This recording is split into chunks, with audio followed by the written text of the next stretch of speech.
Did anyone notice that fucking funeral almost killed me? That fucking funeral almost killed me. I mean, this is what I needed to stay awake for that shit, you know. And it's sad, it is, but I'm trying something new. It's called energy deficit, where I don't have enough energy for that.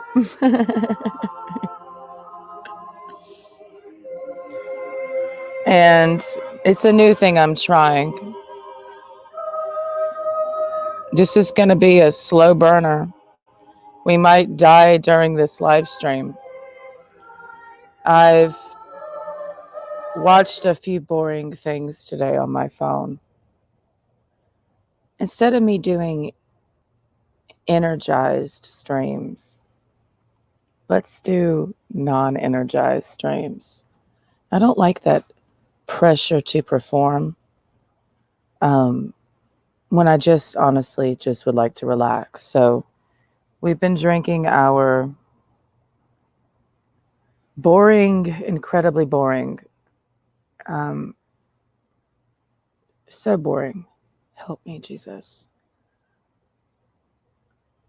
Oh, our green tea. Oh my God, it was horrible to say. I didn't know if I could get it out. And there's lots of mosquitoes out right now, sucking my life force out of me. Let's try to be as uninteresting as possible. Let's quit trying to be stimulating and keep people alive. Maybe if I become more boring, you will die.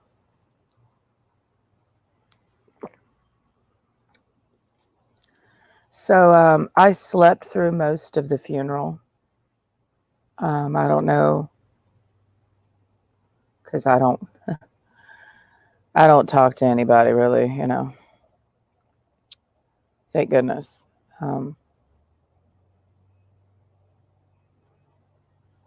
We're not depressed. We're just not caring.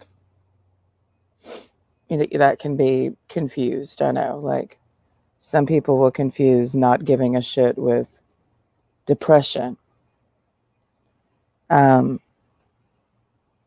watched a vlog today that was so excruciatingly boring. I mean, the bitch got her vlog camera that she spent $1,000 on.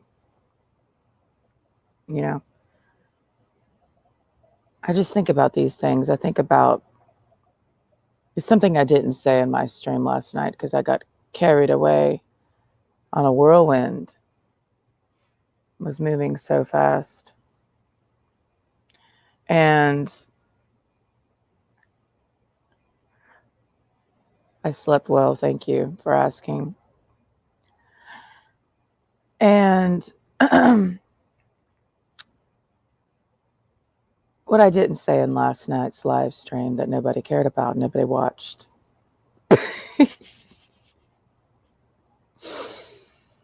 was we have the World Wide Web. This is a stage. I cannot laugh, and I will not laugh. I've scheduled my laughter to begin approximately around 3 p.m. tomorrow afternoon. I have a very, there's so much that bothers me. I don't know where to begin. It's like trying to find the origin of life. I don't know how deep my irritation actually goes. I'm an incredibly irritated person. Everything irritates me. So many things irritate me. And because I am, unbeknownst to you, it doesn't look like it, I know. Me neither. I'm going through a dietary shift. Incredibly boring information, I know. But nonetheless, that's what's occurring in my life today. So we were a little sad this morning when we did not have our cup of coffee. And that's why we have this gift. I'm honestly more so mourning coffee in my life than anything currently. I don't know what else anyone else is grieving over today. I've heard about some people dying and some people are dead and some people are dropping into the ground. But me, I'm more so just mourning that I didn't have coffee this morning. There's a fly on me right now because I'm mostly dead without coffee, giving me that fake stimulation, that fake energy from that roasted bean water. Yes, I know it's bad. And that's what makes me so sad. It makes me sad that I have been addicted to a bean for the last 10 years. It's incredibly debilitating to admit that out loud. That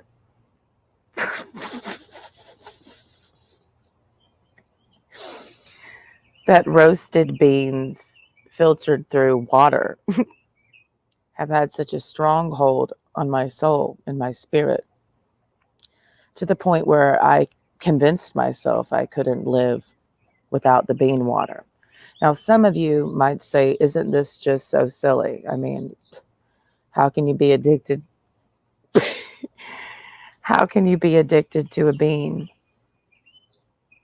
I honestly don't know. Honestly, I don't know. I never would have thought when I was a little girl that bean water that my father made every morning and at night, my father is somebody who would drink a black cup of coffee, two of them before sleeping. Um, and I always thought the smell was nice, and it reminded me of my father because my father drinks coffee like water. And unfortunately, there's not enough done about caffeine addiction in this country. And I might become an advocate against coffee because it does destroy your health. It does. And I have not been taking it seriously enough because the world just keeps encouraging me to be a crackhead. And that's what offends me. That around every corner there's a coffee shop. I view it like an opium den, or a crackhead den. And I'm not being funny. I genuinely want to stop drinking coffee, guys. And you keep encouraging me to stay awake for unnecessary periods of time. Doing what exactly? Um, Not a whole lot. Not a whole lot. And that's what upsets me, that you are requiring me to have so much energy for something that's so incredibly boring. You know, I need to stay awake, like stimulate and just be awake, wired. And it's not like anything's happening. You just hype up things and say you need this coffee juice to do these things, right? So I'm very open about my addiction. Many people might laugh at me and say and that hurts my feelings that you would downplay this problem in my life that has been bothering me for years. I have attempted to quit coffee, who knows how many times, and give it up for a week, and then she's right back on the bottle. And it does upset me that I cannot seem to just keep the fucking, you know, it bothers me. This is not satire. So this is just day one without coffee, but that's not good enough. That's not success. It's every day one must wake up and say no to the coffee bean. Um, is this interesting to talk about? No, of course not. Who wants to hear about addiction at 6:41 p.m. Eastern Standard Time? And as I've already stated, coffee addiction is downplayed in society. In fact, worldwide, coffee is like king. Many countries celebrate coffee. It's a ritual. Arabic countries, it's culture. Ethiopia has, in the same way that um, the British peoples, the people of the UK, have their tea time. Um, no shade. I'm just stating that as a cultural fact. Ethiopians have coffee time, and they have ceremonial trays. It's a big deal. The Arabic countries also. Coffee rules the South. Go down to South Florida. You're going to find little Cubano coffee stands. And when I lived in Miami, all hours of the day, it's a coffee stand. You literally walk up to it and they give you a shot of espresso. People just taking shots of espresso and cafe con leches around the clock, 24/7. You can get a cafe con leche in Miami. Um, and so it's for me, it's more difficult to quit a caffeine addiction than it is to quit a anything else addiction, because caffeine is more readily legally available than any other drug. Like, we talk about drugs, we talk about um, heroin, we talk about crack, we talk about the drugs, but I feel like there's a dietary connection with people who do cocaine. Like, what are these people's diets? I'm not an expert. I'm not a scientist. I'm not a professional. I don't have a degree. I just know that when I was around meth heads, they were notorious addicts of caffeine and sugar and junk food. Now, were they junk food addicts before they started doing meth, or was it after? I would say before. I would say as children, we were all eating like shit.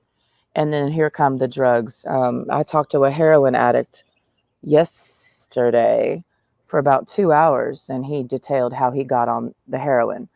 And because I asked him, these flies are honestly working out today because it's so fucking hot. It's going to get hotter if you're in the lower 48. There's nothing you can do about it. My fan broke, so we're just having to suffer today. It is what it is. Okay, dude. Seriously.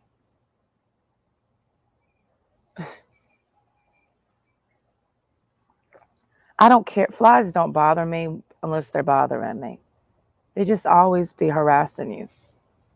Just like, okay, man. But they're cleaning you. Little known fact, when flies land on you, they're not taking a shit. They're just cleaning you. It's just annoying. And then there's the mosquitoes. Oh my God. Ugh. Once you take away electricity, then you understand how itchy the South is. There are biting bugs underneath, between, beside, above, everywhere you are is a biting ass bug. And don't get me started on when the flies start to bite. The first time I ever experienced biting flies was in Texas on the beach, and it was dead air. This is on the beach, right? No movement, not a goddamn breeze. And that's when I knew a storm was coming. When it starts to get the air gets real thick and real still, and all the fucking biting flies come out, there's a big hurricane coming. So I'm just stating there must be a big hurricane about to hit or coming in the next few weeks. Gotta be, because it's going to be up to 100 degrees this week in Georgia. So yeah, I'd say a hurricane. But when it comes to, go back to this guy. He was saying his mom started feeding him opiates. And this guy, he's 31 years old.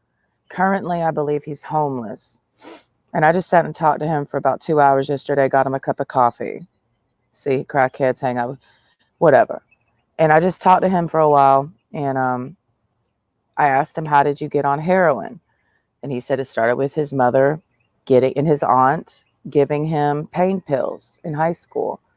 And then he was working as a welder. He's only 31. He's working as a welder in his 20s, I guess, right out of high school. He had a lot of back pain from welding, which I understand. I mean, it's a labor-intensive job. He started to buy pain pills from his friend. And then that led to him wanting something stronger. And then he just started snorting heroin. I asked him how he did it. Did he shoot up? He said he just snorted it. And he got it from somebody in South Columbus. And has been in and out of rehab, has had difficulties ceasing and desisting from doing heroin. And if you've ever talked to if you've like opiate heads, have a totally different vibe from, I'm sure you know this, I'm just stating a fact. Opiate heads have a totally different vibe from people who do like meth and fucking crack, obviously. They have more of a soupiness, like he talked very quietly, very softly, very soft spoken, and he's somebody who's into like all of the new age spiritualism. Apparently he's been doing breath work, and I would equate the breath work people, the people into holistic holotropic breath work shit, to me they're the same as opiate heads. It's the same vibe. And then I would also equate anybody who's into religion as, because me and him were talking, he was raised Baptist, grew up in church, and we were discussing how the same feeling that you get from taking an opiate is the same feeling you would get going to church. It's just a certain opiate high. It's like, that's what religion is. It's just it's the ambiance of being on strong opiates. And it's of course that's what it is. This is not a metaphor, because the essence of religion comes historically from people who were doing opium, and the things that they realized, things that they came to conclude while on the poppy plant. They wrote shit down. They, created shit. I don't feel like going on and on. And that's where we get most of our religious shit today, if not all of it. So everybody who is into religion is a druggie. The same type of rush you get from doing drugs is the same type of rush you get from being in religion. And that's why I stay away from religious people, because they're crackheads, in essence. And we can get even more meatier with it if we get really strict with the essence of diet. Then we'll find out why people are tripping for real. Because technically, wheat, the essence of wheat is a hallucinogen. Technically. I mean, when we really break down the properties of food and food groups, these mosquitoes are biting me. Most of these foods, when broken down into their original chemical compound, because they've already been broken down, we're like deducing them back to their original state. Wheat is not for humans to eat. It's really not. That's why I don't eat it. I don't eat anything that has wheat in it. I don't eat anything that has rice in it. I don't eat grains. Grains, just tracing historically back, and you don't have to go back that far, have light hallucinogenic properties, just on one end of the spectrum. The rest of the spectrum, they're really not meant for the human body to break down. But humans eat it anyways, and have been doing so since ancient, Sumeria. So I'm taking my diet very seriously, just on a personal level. It is imperative for me to just stop being a fucking addict. And as I smoke a cigarette, this is actually a spliff, but this is included. I do desire to quit smoking. It's just a process. Some people say quit cold turkey. I'm doing it my way, but I'm cleaning up my whole diet. I'm not just fixating on the smoking. And I still don't feel like I'm eating clean enough. And it's just interesting how that works, because I know I'm still burning off fat that, has been accumulated from other shit. I'm not weight obsessed. I just know that I'm not at my healthiest weight. Now, fat ass Americans and the civilized fucking fat asses are going to sit there and say, no, you're fine. You're fine. I don't feel fine. I know that I'm not at my best capacity. Okay, guys, y'all got to chill, man. Seriously. These mosquitoes, goddamn. I can handle it, but it's like, can y'all relax? Mosquitoes use your blood to pollinate. Okay, so I try not to get too offended because they're just trying to make flowers and shit, but it's just a little itchy, my nigga. Okay. That's all I'm saying. And it's irritating. And I'm already lightly irritated because I haven't had my fix today. So, that's why I'm just kind of staying to myself because I know I'm in quarantining. I'm just not in the mood to deal with a lot of people when I haven't had my fix. So, you know. But to call somebody a demon because they don't want to watch a religious video is incredibly demonic in and of itself. So shout out to Hippie Island for that one.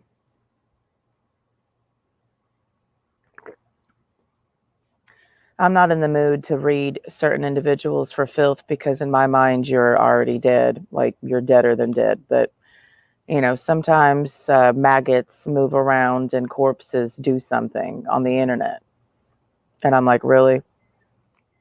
I don't respect anybody who's religious. And if you're going to sit there and stream biblical videos on your channel and call anybody who cannot watch it a demon, it's so incredibly stupid and incredibly unintelligent. I don't even have anything to reply with. This is my reply. Bitches like to do a lot of shit on the internet that they just simply cannot do in real life, And honestly, let's just analyze this for a quick second. To call somebody demonic because they don't want to sit through a boring ass fucking video is incredibly unintelligent and unevolved of you. So there's nothing lucid about you, Hippie Island. And what a stupid fucking name.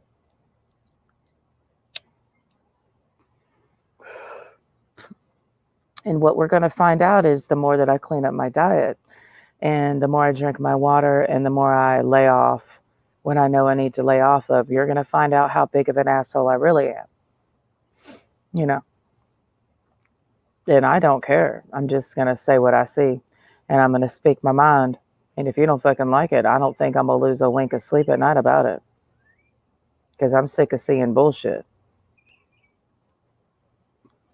And I have no problem saying it if I need to say it, but I also have no problem just walking on by and watching you do this.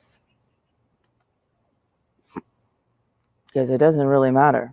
I'm not stressed over what the fuck you think, bitch. I'm not stressed over what the fuck you say. It doesn't stress me out. I literally don't care. You want me to acknowledge it? Okay, I'll acknowledge it. But I don't have to at the same time. Because genuinely, I don't motherfucking care.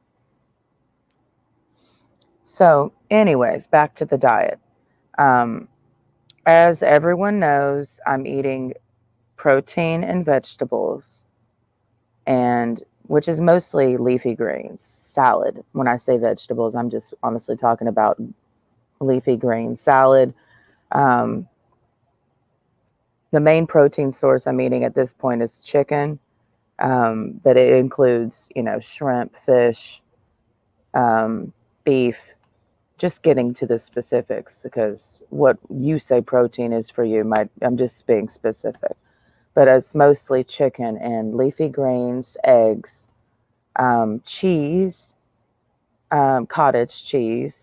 There's really not that much variation in what I eat. Cottage cheese and banana is what I ate for a snack. I had a big chicken salad at 11 a.m. I usually don't eat that early, but now that I cut out coffee, because I'm somebody who doesn't eat breakfast. So I wake up in the morning. What do I do first thing? I take a piss, drink a cup of water, a big old glass of water. And then I usually have a cup of coffee or two. And I write off the energy of the coffee for most of the afternoon. And I eat like a late lunch around 2 p.m., 3 p.m. And I've been doing that for a while. And then sometimes I'll eat a late dinner. I'm tired of that little pattern. And I developed that pattern and lifestyle in the last few years. I wasn't always a late eater. 2016, 2017 me, I would eat dinner around 6 or 7 p.m. and go to sleep by 8. So ever since, that was when I lived off the grid. I would go to sleep when the sun went down. And, I woke up when the sun came up. Like that was just natural for me. But living in the city, living the civilized life, you know, where the lights are always on, because I was off the grid, like pitch black at night. There is no lights, so everything's off. And you get way better sleep when there's no electricity. I'll tell you that much. I'm very sensitive to shit, unfortunately, so I'm not one of those people that has really adapted well to modern society, which is why I thrived off the grid. And I did thrive. Um, and I mean primitive living, not like have a farm off the grid and prepper off the grid. When I say off the grid, I mean primitive off the grid, like primitive camping, primitive lifestyle, hunting and gathering type shit. I was thriving doing that. It was difficult though, just based off of resources that are not available anymore. But um, you know, the lights are always on. It's hard for me to sleep in my own bedroom because the street lights outside. I sleep in pitch. I sleep the best. No shit, in pitch black darkness. But you know, it's just all this stimulation in the city. It is more difficult to get good sleep in the city. I sleep better in the tent on the ground, and so because of this, I have to cut certain things out. Things that I could get away with off the grid, I can't really get away with out like here because it's too much stimulation in the city. So because it's already super energized, and just a lot of stimulation, a lot of, you know, I'm just talking about my life, compared to when I lived off the grid. Way a lot more busy, fast paced. So caffeine is too much.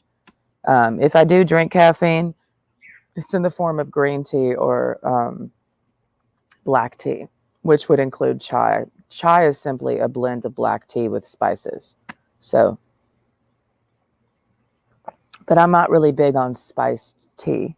Um, I'm not big on chai. I'm not a fan of the. If I were to do a chai blend, I would make my own version and exclude a few of those spices that are they have in there, because I personally don't like the whoever's designed the chai blend. Like that's not my thing. A good cinnamon, cardamom tea is good, which is that's two spices used in chai tea.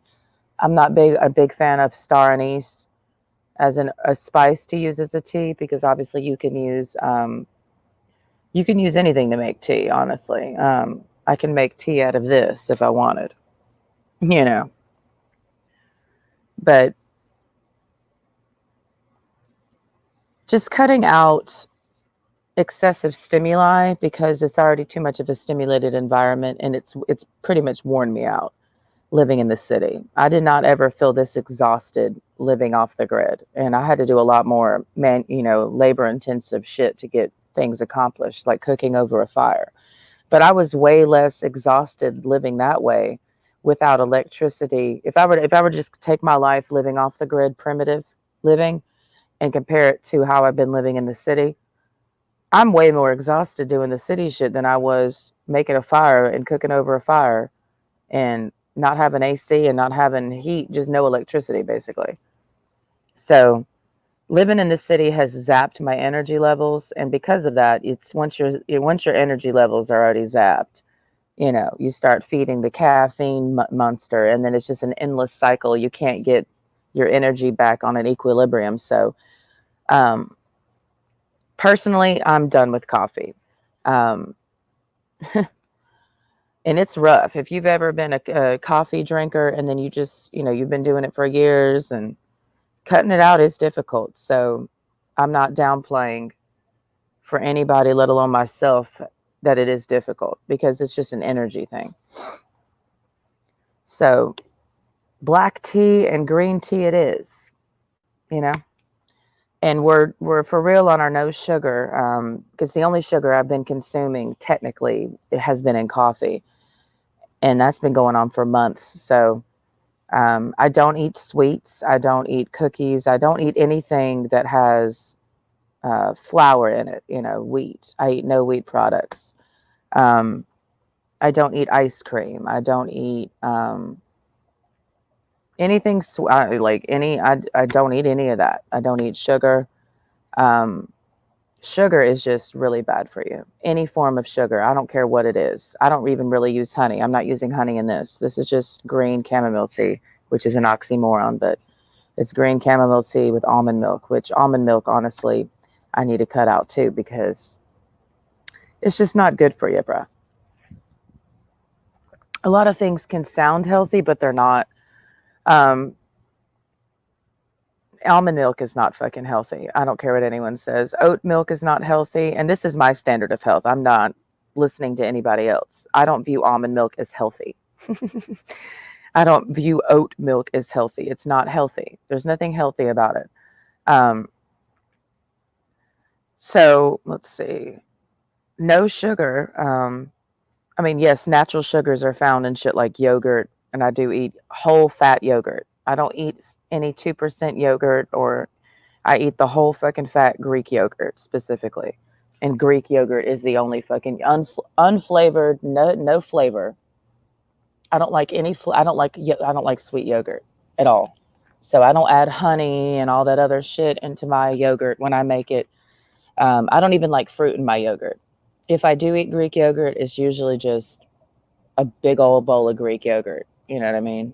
Like, I don't like maybe some berries, because berries are less of the sweet, it's not it's more tart than fucking, but I'm not big on, this is all very boring information. I'm just doing diet talk right now because I'm taking it very seriously. So that's what I'm talking about today.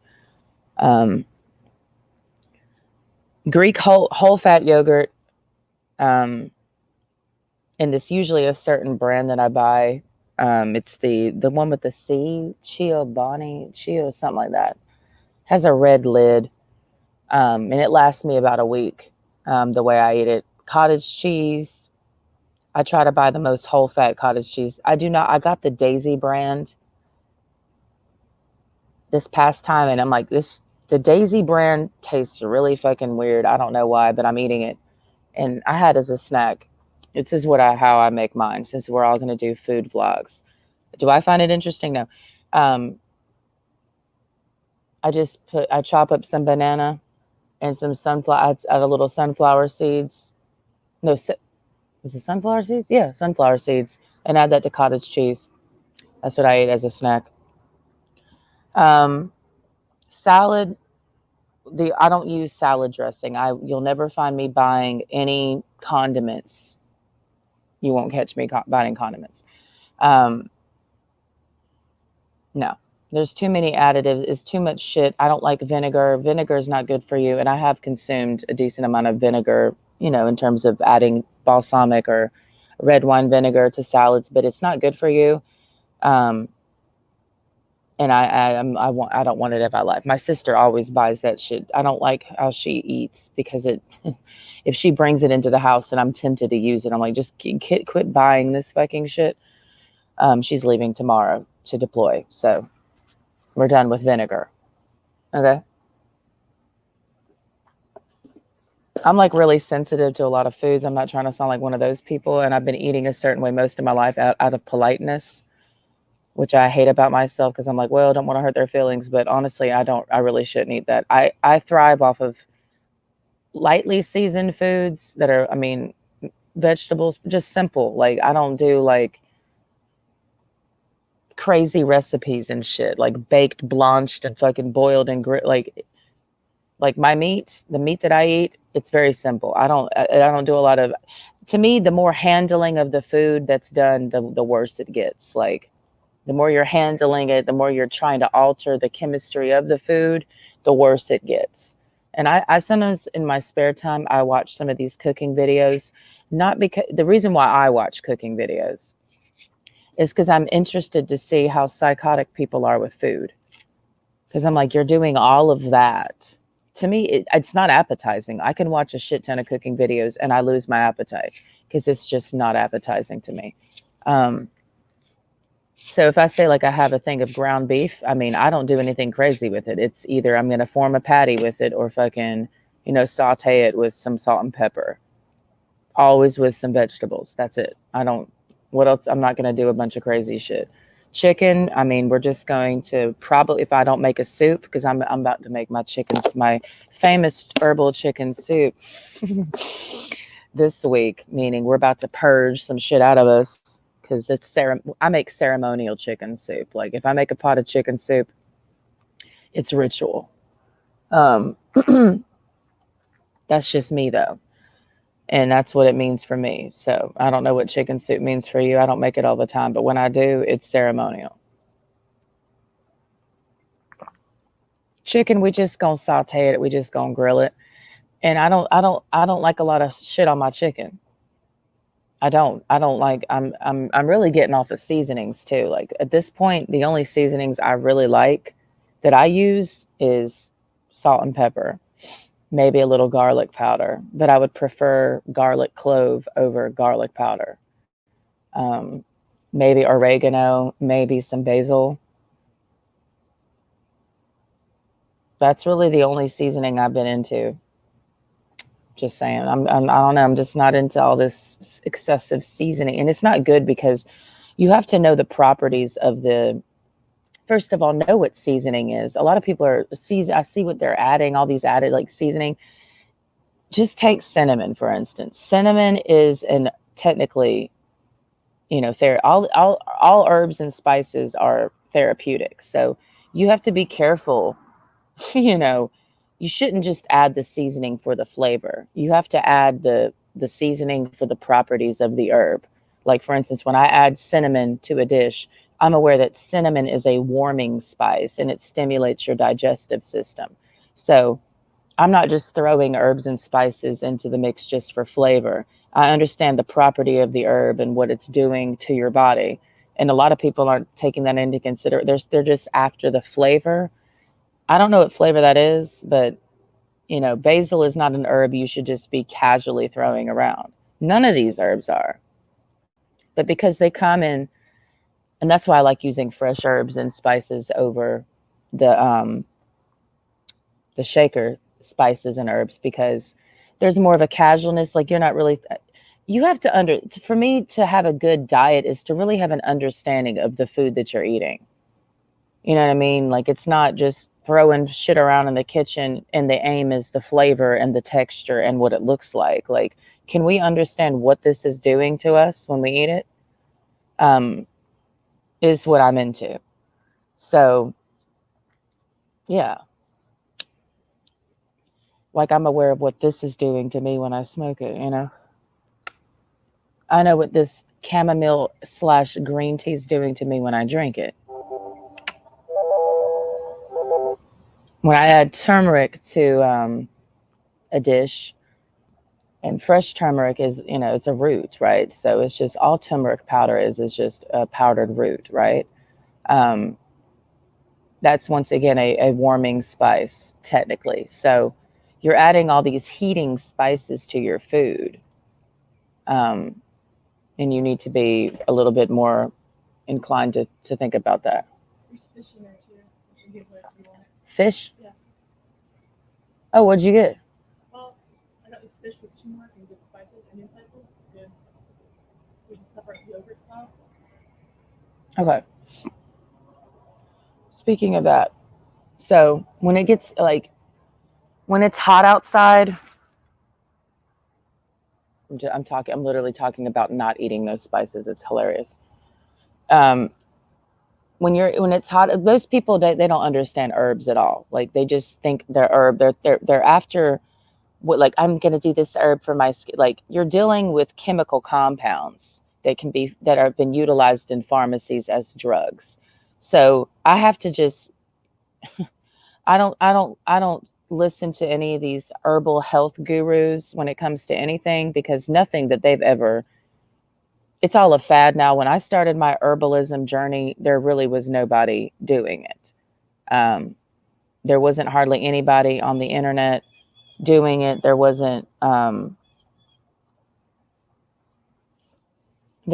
anything like that going on. This is 2012. There wasn't a lot of anything. So like, it's hilarious. She just said, I got some Indian food, some fish that has some warming spices, which technically, when it's hot outside, I mean, this gets into culture. Like, you know, like in the hot countries, the hot peppers grow. So should we be eating the spicy food, the warming spices um, when it's hot?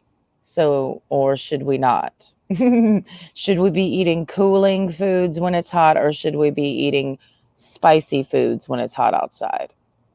These are the questions, right? And technically, and I hate saying it, but it's true. Technically, a lot of the spices and herbs, and we're just going with spices that have been utilized for seasoning meat and shit, it's because the meat is old.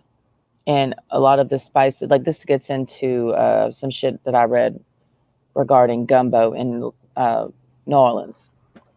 That originally, I mean, the reason why they started, I mean, the reason why it is what it is because the water quality in New Orleans at the time was so bad, so people would use a lot of seasonings to like change the taste of the water, which is the same thing with meat.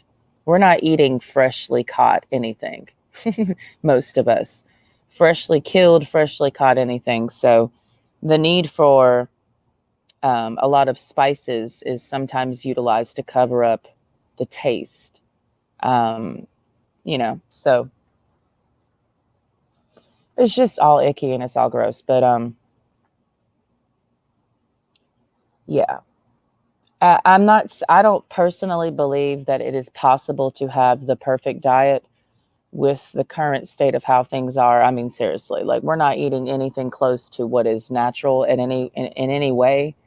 I mean, when it comes to vegetables and fruits, yes, I'm aware that biologically they have been altered like a million times since from their wild ancestor. If you really get into the wild ancestor of research of vegetables and fruits, it gets really fucking interesting. I did that research in 2015 and I was like, well, shit, now what am I supposed to eat? Because the original fruit in the vegetable was nutrient dense. Once agriculture, like people talk about genetically modified foods, everything that's in the grocery store, I don't care where you buy it. I don't care if it comes from a farm. I don't care where you get it, bitch. It's been genetically modified because we're just talking about agriculture. That's it. Through agriculture, all plants have been genetically modified, period. It's so no different than domesticated cattle. They've been genetically modified due to selective breeding. And that's the same thing when it comes to plants. So I don't have time for anybody acting like organic is better than, you know, there's really not that much of a difference between organic food and non-organic food. And anybody who believes in organic food and really believes that that's better for you is an idiot. And the organic, I view it as a religion. It's like, for me at this point, food and health and this whole health guru shit, and you know, it's like a cult. Like veganism is a cult in and of itself. Um, it's a religious experience for these people. There's a whole belief system that goes into veganism, and anybody who's claiming to not be religious while being a vegan is lying to everybody because first of all, the people who founded what is known as veganism were Seventh-day Adventists. It's like being a Mormon. So, like, veganism was founded by religion.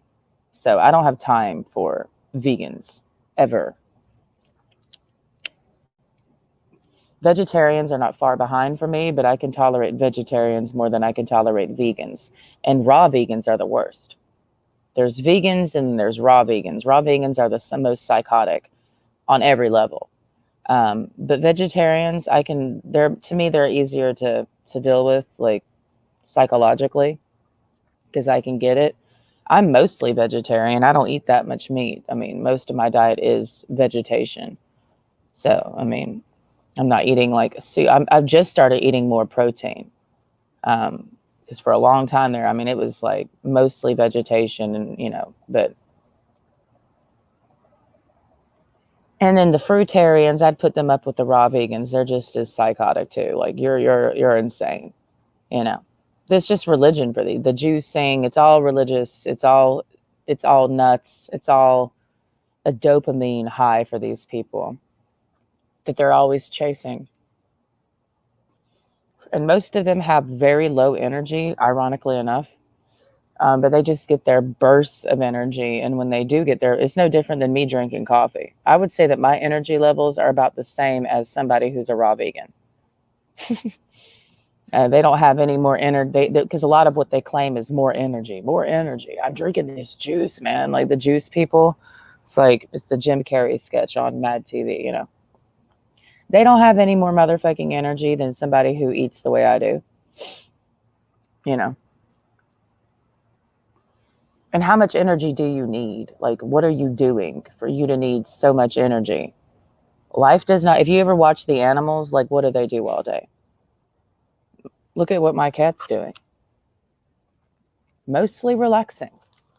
And he's in perfect health and he can jump higher than you can. So, I mean, I just like to observe animals and he's, quote, domesticated, right?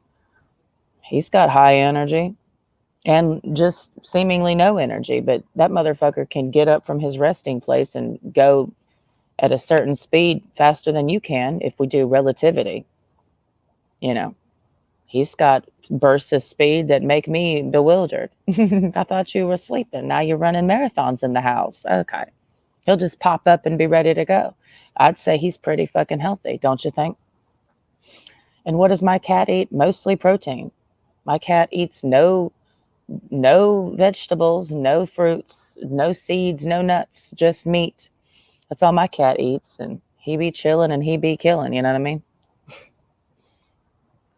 So there's always this endless argument in the last 100 years. Like the Industrial Revolution really has just brought up the obsession with food more than I feel like any other time period in human history. I don't personally see, like, there's just scroll on YouTube for half an hour and you're mostly just going to see, depending on what you're subscribed to, but it's just going to be food advertisement, like endless food. And then if it's not just advertising people cooking food and showing different dishes in restaurants, etc., it's people saying what their diet is. And I have the best diet. And this is the argument over who has the most perfect diet. Nobody has a perfect diet, my nigga. And you can say that you have the best diet, and you can say, and you can be, you know, quote, what, I mean, who's the most fit? That's all relative too. Like this is why the whole body fitness health industry is hilarious to me, because you'll take the dude who can power lift, you know, he can bench press what 400 or some shit. He's super shredded, blah blah blah. He doesn't have the same, he can't, but he can do that in the gym, but he can't go on a 15-mile hike, you know what I mean? Or take the person who can go on an 18-mile bike ride, but they can't walk 2 miles. You know what I mean? And then when we get into the reality of what endurance actually is, what actually is making somebody capable of doing this, like take Serena Williams. You know, we see her on the court, but she might have the energy to do that, but she may not have the energy to do the things that I do around the house. You know what I mean? Like somebody can go play, you know, be LeBron James on the basketball court, but he might get home and not have the energy to wash the dishes.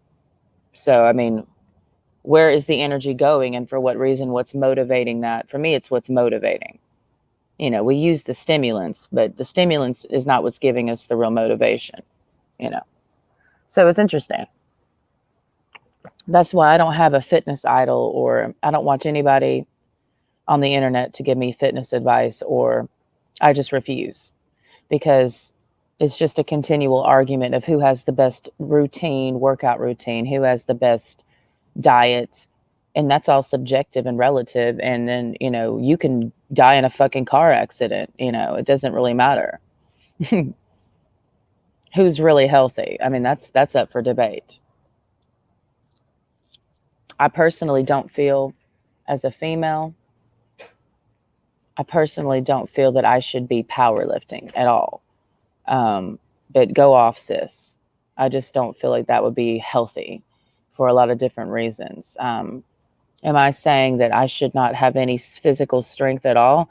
How much physical strength do I need? Can I lift a baby? How much does a baby weigh? 10, 12, you know, pounds? Can I lift up a baby? You know, that's about as much strength as I need, you know. Can I pick up sticks? Can I make a fire? Like, we're talking about strength. Can I build a fire? Can I walk for a decent amount of time without dying? Yeah. I can do all those things. I know I can do an 18-mile, walk. I've done it. And I was heavier than I am now. So I know I'm capable of walking at least 20 miles in a single day with barely a break. So, I mean, what strength, and it's one thing to ride a bike for 18 miles, it's another thing to walk it. People who can ride a bike, I mean, that's why I always laugh at bikers, always bragging about how far they biked. And I'm like, yeah, because you're on a bike. Try walking that. You can't. They can't walk the way they bike. They can't. I just finished my 20-mile bike ride. Yeah, I mean, whoop-de-doo. Try walking that. You can't.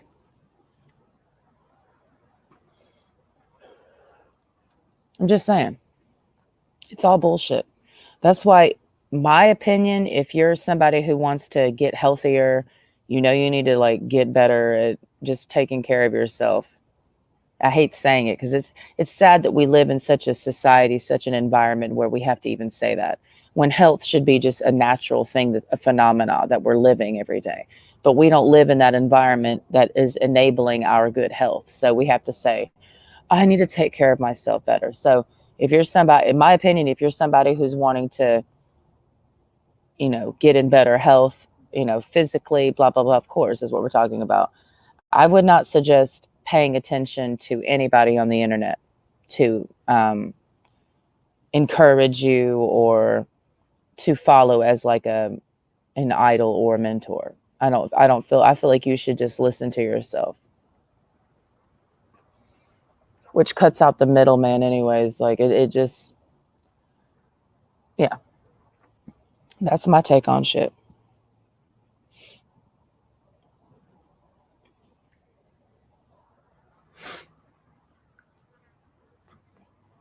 I don't feel like you need for somebody else to tell you how to work out. I don't believe in that. I'm really tired of this fitness industry shit. Like, and there's a lot of reasons why I don't feel like getting into it, but that's just my take on it. I'm not listening to no fucking body when it comes to taking care of myself. I'm just sharing what I'm doing, but you do what you do. I mean, seriously.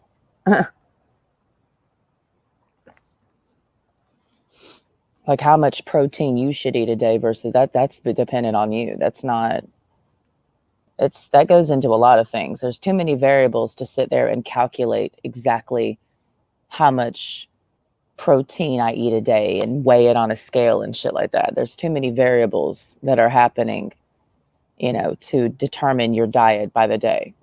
Like the people who do the meal prepping are the most retarded people that I've ever seen, where they make all the food at the beginning of the week and then they put it in those nasty containers and store it for a whole week. It's pretty gross. Like that's pretty gross, bruh. On just it's not fresh level, but there's just too many variables to have such a set in stone diet by the day. It's more intuitive. And when I say intuitive, some people interpret intuitive. Like there's people, I do intuitive eating. So when I feel like eating a hamburger and fries, that's not what I meant, but okay. I feel like my intuitive eating led me to eat a whole, cookies and ice cream. Cool. That's cool. I'm not going to do that. And then we end up enabling everyone enable. It's like, I personally don't believe in juicing. I'm just one of those people. I'm not going to get into why, but if that's what you want to do, keep juicing. I'm not going to sit here and argue with that. I just know why I'm not into juicing. And anytime I drink a glass of orange juice, I don't feel healthy.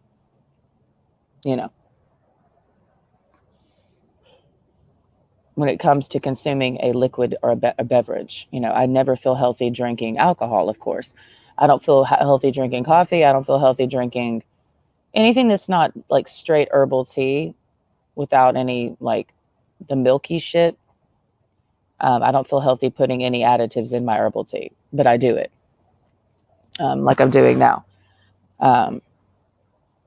because I'm used to that certain it's a certain sweet taste. You know what I mean? It's a sweetness addiction. So almond milk has a natural sweet flavor. And they might add a little bit of sugar in there too, honestly. But even that, I don't feel healthy drinking. I don't feel healthy drinking orange juice. I don't feel healthy drinking any juice, personally. And I'm somebody who consumes a decent amount of orange juice, but I don't feel healthy when I do it, just for the record. I feel healthy when I drink bone broth, like, chicken broth, bone broth, beef broth. I feel okay when I do that. I know the crackhead in me. I know what the crackhead craves. The crackhead craves almond milk, and it's the healthy alternative, honey. Just add some honey. That's the crackhead in me. Um, Anything that's like starchy, potato chips, fries, potatoes. I've been a starch head most of my life, and potato chips just aren't good for you on any level.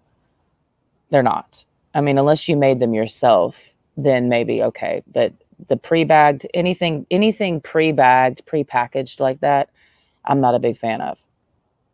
Um, it's just not. It's not. I don't believe. I personally don't believe in preserved foods. So potato chips are preserved foods. They're not. It's not fresh. Um, and there's very few things that you can buy at the grocery store that don't have a level of preservatives in it. Um, you know, Even olives, like the olives, we're not eating fresh olives. It's one thing to go to the olive bar. It's better to go to the olive bar than it is to buy a jar of olives because of the preservatives. Like anything canned and bagged, I don't care where it's found. I'm Whole Foods, I don't care where you're buying it. Organic, if it says vegan, I don't care what it is. If it's already pre-bagged and like canned and pre-boxed, I'm not into that. Not into it, bro. So what I'm really saying is I'll try to eat as fresh as possible. And, the yogurt I'm eating it's not fresh yogurt. It's not fresh cottage cheese. It's not, like, so it's like, there's not a whole lot that you can eat, meaning my diet is very boring, you know, is what I'm getting at. So I don't have a lot of interesting things to show dietarily, like cooking. Cooking for me can become an ego thing. Like I used to have that issue. Like I know how to cook, and I do. I know how to throw down in the kitchen. But I mean, when you just get into health, because I just remember for me, let me pee for a minute. Let me get into this because cooking is, in a way,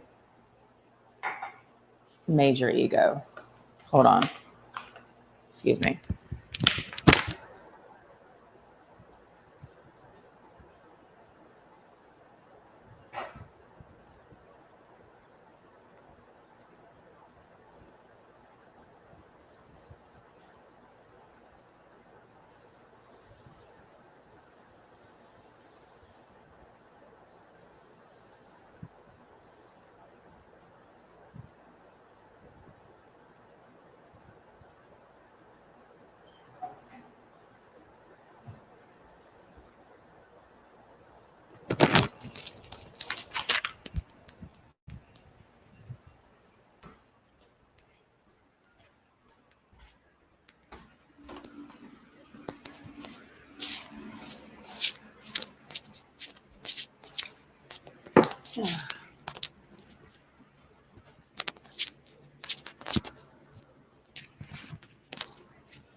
As we all know, food is a cultural thing. I'm from the South. I mean, everything I'm about to say, it's known, but I'm just stating the facts, the fucking obvious.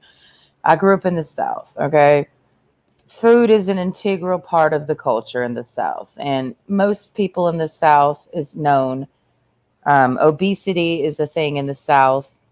Um, there's not a whole lot of healthy people in the South, and I'm just from the South, so I'm talking about the South. I don't know how it is in the Northeast or the Midwest or the West Coast. I just know what it's like in the South, and food is the culture. I mean, if you take food away from, well, food is obviously, food is life, life is food. What is there is we have to eat to stay alive. No shit. Okay. Um, but we're not just talking about eating to stay alive. We're not just talking about just using food as fuel. We're talking about food as a core element of an event. And what I'm saying right now, a lot of people say in the spiritual guru health side of things, but they're throwing the baby out with the bathwater. I'm not Taylor Bud. I'm not Casey Bud. I'm not Hippie Island. I'm not these nutcases that say basically demonize food altogether. Um, the earth has provided us sustenance, and there is a natural diet that we are intended to eat that we're no longer eating for a zillion different reasons. But there is one core reason, and it's the core reason, and everything breaks off and branches off from that reason why we don't. None of us are eating what we are supposed to eat right now. Nobody. I don't care where you're at. I don't care what you're doing. I don't care where you buy it. You're not eating what you're supposed to eat. Nobody is. So I don't care how many juices you blend, how many smoothies you fucking make, how many, smoothie bowls you eat, how many kale wraps you fucking eat. You're not eating the original human diet. We're way out there. The squirrels are still eating their diet, but we're not eating ours. A lot of the animals are still, a lot of them, not all of them, because many, I mean, who knows how many, animals and species have died off because we've polluted, we've chipped away at their environment. Long story short, okay, so many species are not here with us. They went extinct because they were deprived of their environment, and their environment is their food. Hence, squirrels. Squirrels love the trees love the squirrels, and the squirrels thrive off the food that the tree provides. So, just like the fish in the ocean, they live in the environment that they eat from. We do not, as humans, we do not. Birds do the same thing. They thrive off of the grass seeds and the seeds from the trees and the, blah, blah, blah, blah, blah. So they live where they eat. We do not. We just don't. So, but food we're not just eating to stay alive. We're not eating as just part of we're just not eating at all, like in a natural way, in any way. So when it comes to what I'm still working on, the way I'm eating, it's very difficult because, and I've been on this kind of pathway for a while, but when you get around other people who eat a certain way, it is difficult to be like, nah, I can't eat that in that environment. It's very difficult to say no, and take away food from the culture. There is no culture in the South, like football. Football is a food event more than anything. People love football because of the food. Um, Game day recipes, and everybody gets, depending on whether you go to the game, you go to the tailgate is its own, it's a festival. It's just food and drink, and but it's for the holidays, it's everything. So it's very difficult to maintain a certain way of living when the whole culture surrounding you is pushing this certain lifestyle. It's like the food is like people's entertainment, and where I live, people just eat just for entertainment. Like, just go out to eat to restaurants. I don't even know if they're hungry. They're just something to do. Like food, the foodie culture, just we're just going to go visit all these establishments and hop from ice cream shop to candy shop to, let's go try this and let's try that and let's eat that and let's try that and let's eat that and eat that and eat that. It's just endless fucking eating, you know. And then a lot of those people might work out and whatever, and it seems that they're, in a good state of health because they're fixated on what their body looks like on the outside. You can have organ failure and have a six pack, you know. You can have a lot of health issues and have what is considered to be, a fantastic sculpted body, and have your organs are fucking failing. So I don't judge somebody's health by what they physically look like. And then people might say, well, what about people who are morbidly obese? Clearly they're unhealthy. I'm like, yeah, I mean, obviously carrying excessive amount of weight around is not healthy, but I'm not deceived by people who are always in the gym either. I mean, they're in there pounding the energy drinks and the pre-workout, and that's not fucking healthy. And most of them binge and purge when it comes to eating. They have their binge days and they're just sitting there binging. It's like, I don't want to be that person either. And the more you do that, the more you gotta, the more work you gotta put. If I eat a certain way, I don't have to kill myself at the gym, because I'm not packing on excessive amounts of calorie pounds and then having to work it out. So I just don't eat like that. So yeah, I mean, I just don't, it's like, there's no, I don't use it. There is a level of lack in my life, like in terms of stimulation, because I don't use food as stimulation. So a lot of people do the boredom eating, like I used to do it too. Like, I feel really bored or just unstimulated. So let's go get a snack. Like, food becomes a source of stimulation. And I've said this before, like if I were to, and it's all self-feeding. Like, for me, I cannot watch movies anymore because I've cut out the snacks that went with the movies. So back in the day, I used, because who doesn't want to watch a movie with a good snack, right? Sit down and watch a movie. The movie's stimulating you in a certain way, anyways. People act like you're not emotionally involved with what you're observing on the screen. It's impossible to separate yourself emotionally from what you're watching. I don't care if it's a documentary. I don't care if it's just a mindless makeup tutorial on YouTube. You're always being stimulated in a certain way by what you're taking in terms of video shit, right? Whether it be a movie, whether it be da da da da. So it's so easy, like, oh, eat some chips and some, all the snacks people eat.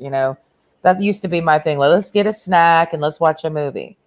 And then I just pack on the fucking pounds that fucking way. Because a movie a night, a movie every other night, a movie, 3 nights a week, as something to do.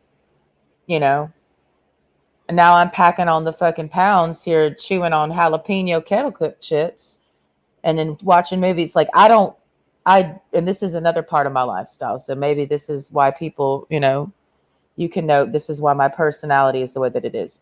Number one, I don't use food as stimulation. So I don't get to eat all the cool snacks and all the cool foods that everybody else is eating, and I just can't eat it because it's an activity. It's something to do. That's not in my life. So I have my boring diet.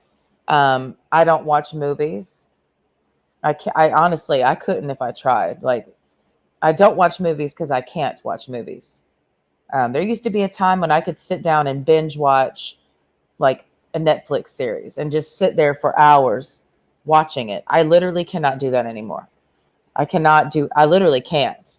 Even if I were to try. Me and Okama in the last few years, we've watched a few things together, but over the last couple of years, it's gotten less and less, because that used to be one of the things we did together was watch, we've watched a few series together, watched Game of Thrones together, watched fucking Sons of Anarchy, watched, just certain series that we wanted to watch together.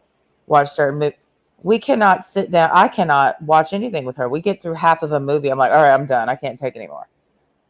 We started this show Succession last year, right? So I think we got through like the second season, then it was over, and then I think they rebooted it.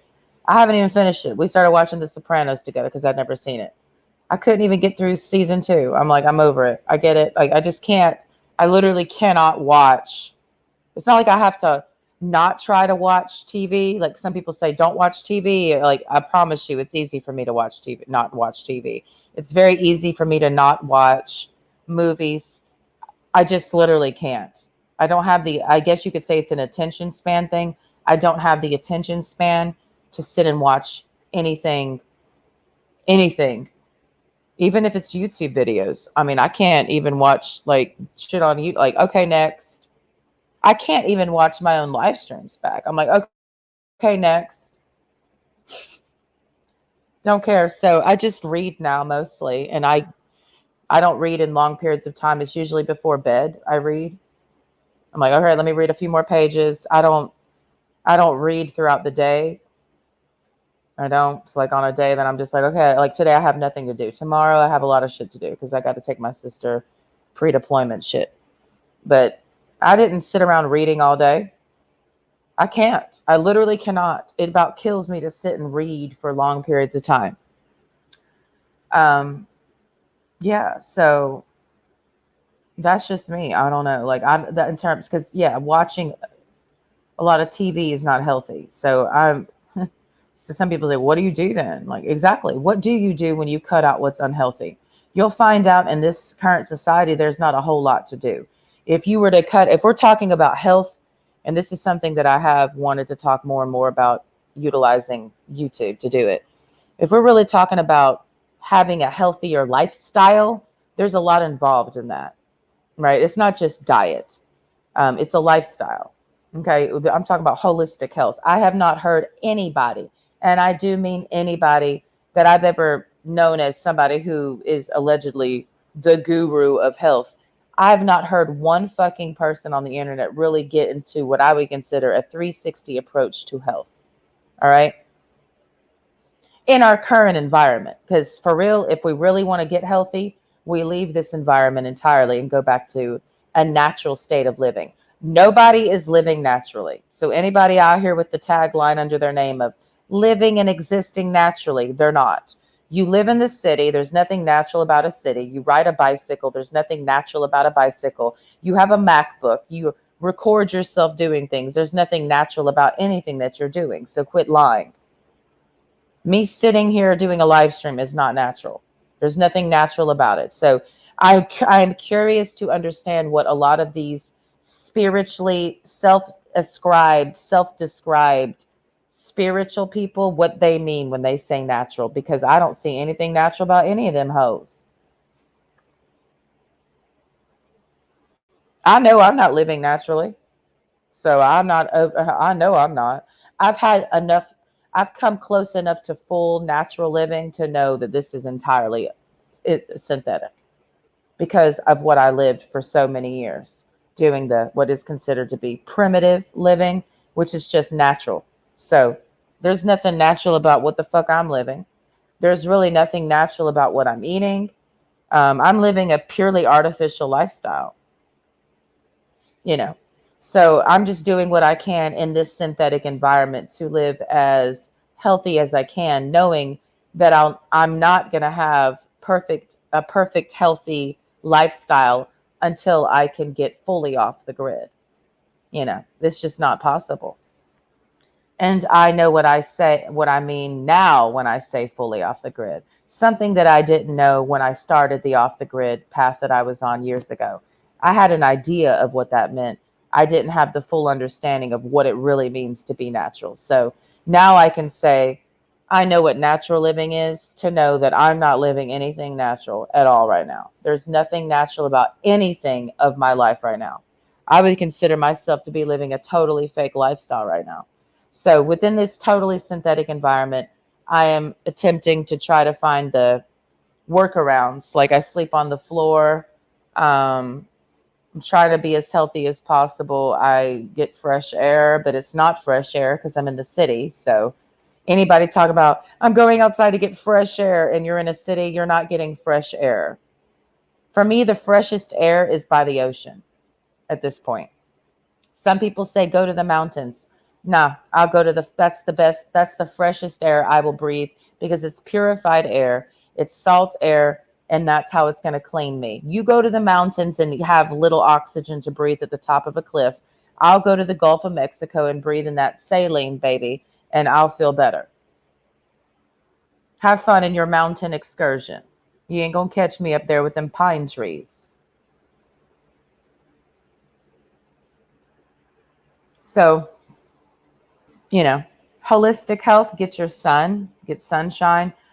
Holistic health in a synthetic environment, because I'm tired of everybody getting on the internet, on Queen Elizabeth's internet, and acting like there is a way to be fully natural right now in the life. Like, nobody's living fully natural. Nobody's gonna be living fully natural until certain other things happen. And y'all aren't ready for that life, meaning I know you're not really about natural. So that's why I just laugh at anybody calling themselves natural living and holistic living and healthy, natural, real living. Like, they're not. I'm not, I don't, there's just not. Okay. There's nothing natural about driving a car. So just embrace being artificial. Okay. So, in a lot of ways, I'm as close as I can get to. I mean, I walk. I have to walk where I go mostly, mostly on foot. Okay, so that's healthy. Yeah, walking is healthier. People who diss me for not having a car, like, but walking is healthier than driving. So I get exercise naturally because I don't have a car. I'm about health. So walking, yeah, just walking. Get some sun every day. How to be healthy in a synthetic environment, but you'll never have perfect health. Okay, this is all I'm giving you. Because I'm simply stating you cannot have perfect health in a synthetic environment. So I'm not chasing perfect health. That's what a lot of these spiritual, new age, health inclined, vegan, Vita Vegemin gurus are. They're chasing perfect health, a state of perfect symbiosis. People like Taylor Budd and Casey Budd and Hippie Island. They're YouTubers. Check them out. Go subscribe and click the link in their whatever the fuck. Go be their patron of, pay for their car or something. Pay for their rent or something. I don't care.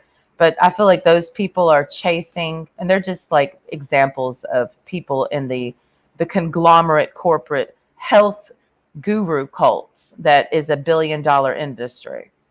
You know, I feel that those people are chasing perfect health, not realizing that, number one, they're going about it all the wrong ways. Number two, you can't have perfect health in a synthetic environment. So you might have like 85% good health, but you're never going to achieve perfect symbiosis because we're not living in a perfect environment. And you cannot build a perfect environment. That goes entirely against what perfect is. So that's just nature's laws. You can do whatever you want to do. Obviously, nature has not stopped you, but I mean, if you're going against nature to build something, I mean, your health will suffer. So that's just a byproduct of building. When you build, you suffer. So you get to build, but your health will suffer. Whoop-de-doo. And that's exactly what humans have done. You've built, but you've suffered. You've built an environment and you've suffered from the environment that you built. Oh, well, that's what you wanted to do. I don't care. You're never going to stop. So apparently we like to suffer. But how to have as close to good health as you can get, because I'm not going to sell. I'm not one of those people that sells you the idea that you can have perfect health. No, you can't. Based off of our environment. It's very simple. It's not that complex. Like, people out here saying you can get the perfect health doing these 3 things and buying these things. Number one, perfect health is not something you can buy. So the fact that it's being packaged and sold as a product tells me that that's not healthy, and that's not healthy. Okay? It's just not healthy. Okay? I'm not breaking this down. It's very simple. That's anti-natural. That's anti-nature. Like, you're selling health. That's entirely unnatural. So that alone is unhealthy. So it's just so easy for me to see the diagram here of what's going on and how we just will never have good health. But we can try as best we can. And it's just mostly not doing, I've realized. It's more about don't do than do when it comes to good health. Like, don't have sex with a bunch of random people. You know, it's funny to me how Taylor Budd, he's just one of those self-ascribed gurus on the internet. Just using him as an example of one person, because I don't know of any others. I just know of him, so I just use him as the example. And he does have a massive cult following, but it's just funny to me how he has claimed to be the purveyor of perfect health when he's a man-ho who probably has HIV, but covers it up by saying he has Lyme disease, which can have similar, things going on. Anyways, it's just funny to me. And I'm not saying that to be shady. I'm saying that as a fact. It would not shock me if he has full-blown AIDS. But the point is, you're not healthy.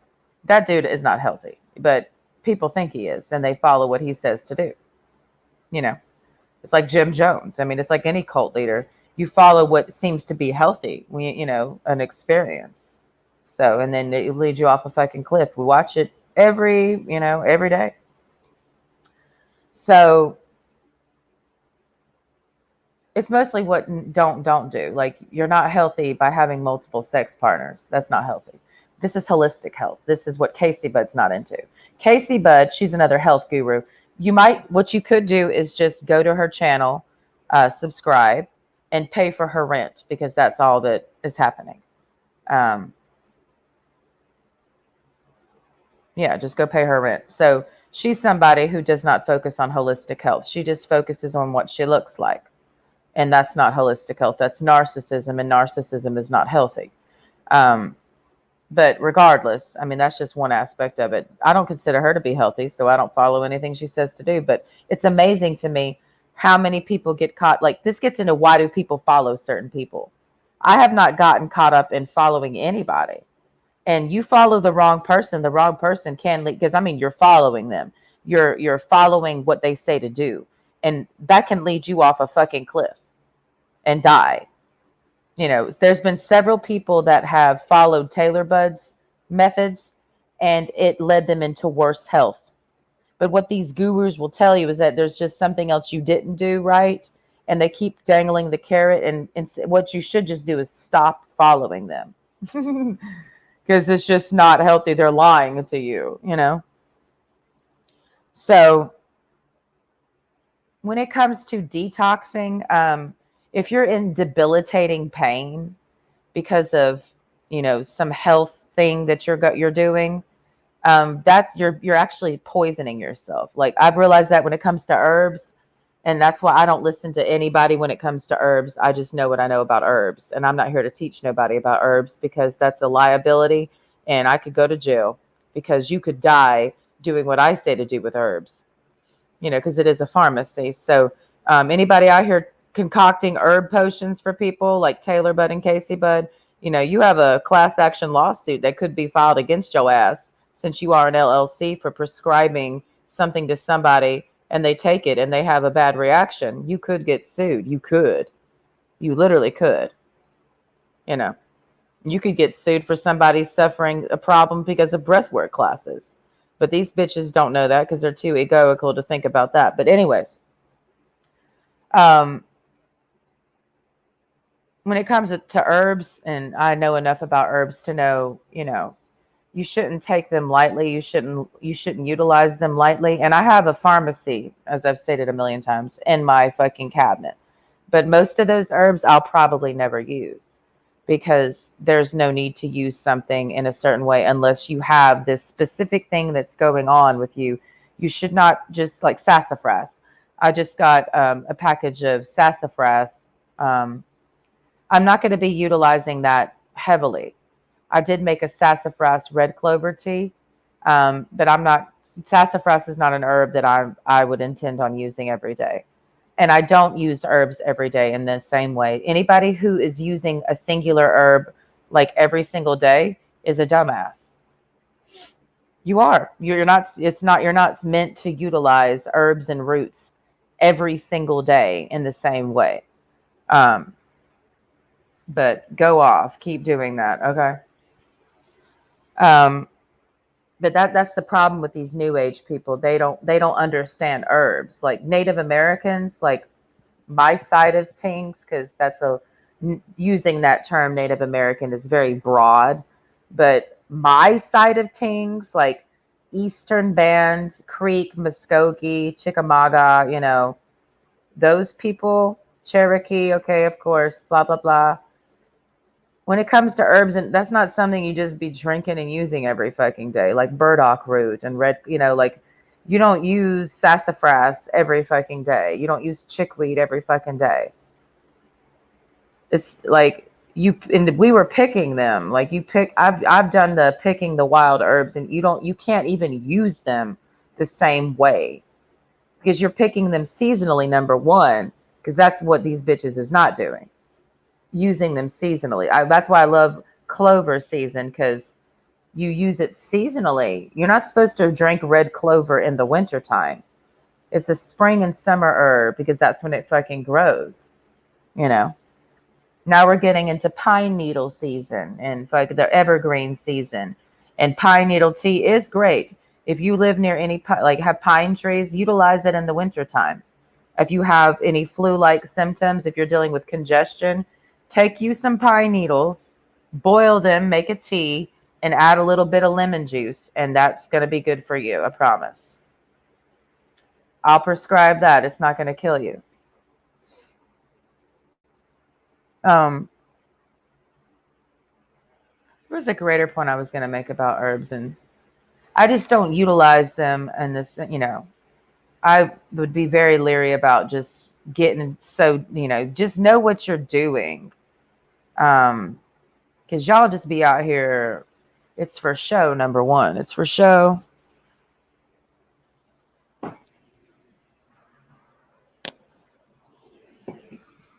And a lot of people might say, well, you don't look like you're that healthy.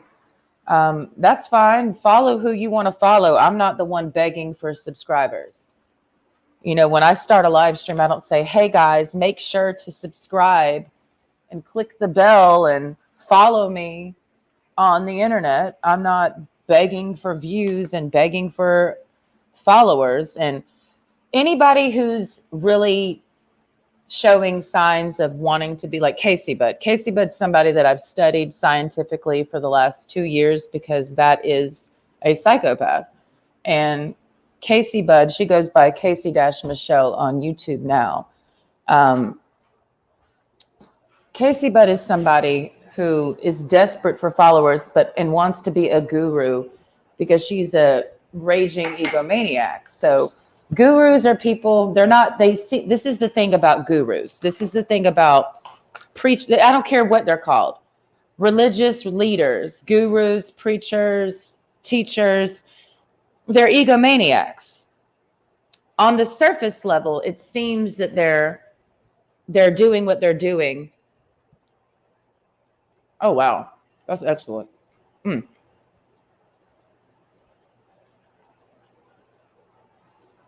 That's excellent fish.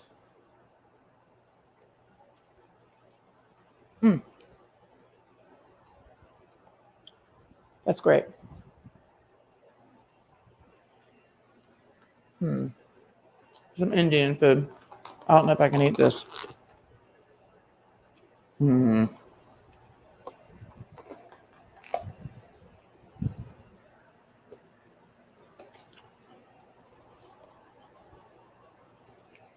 Well, I can. There's no rice.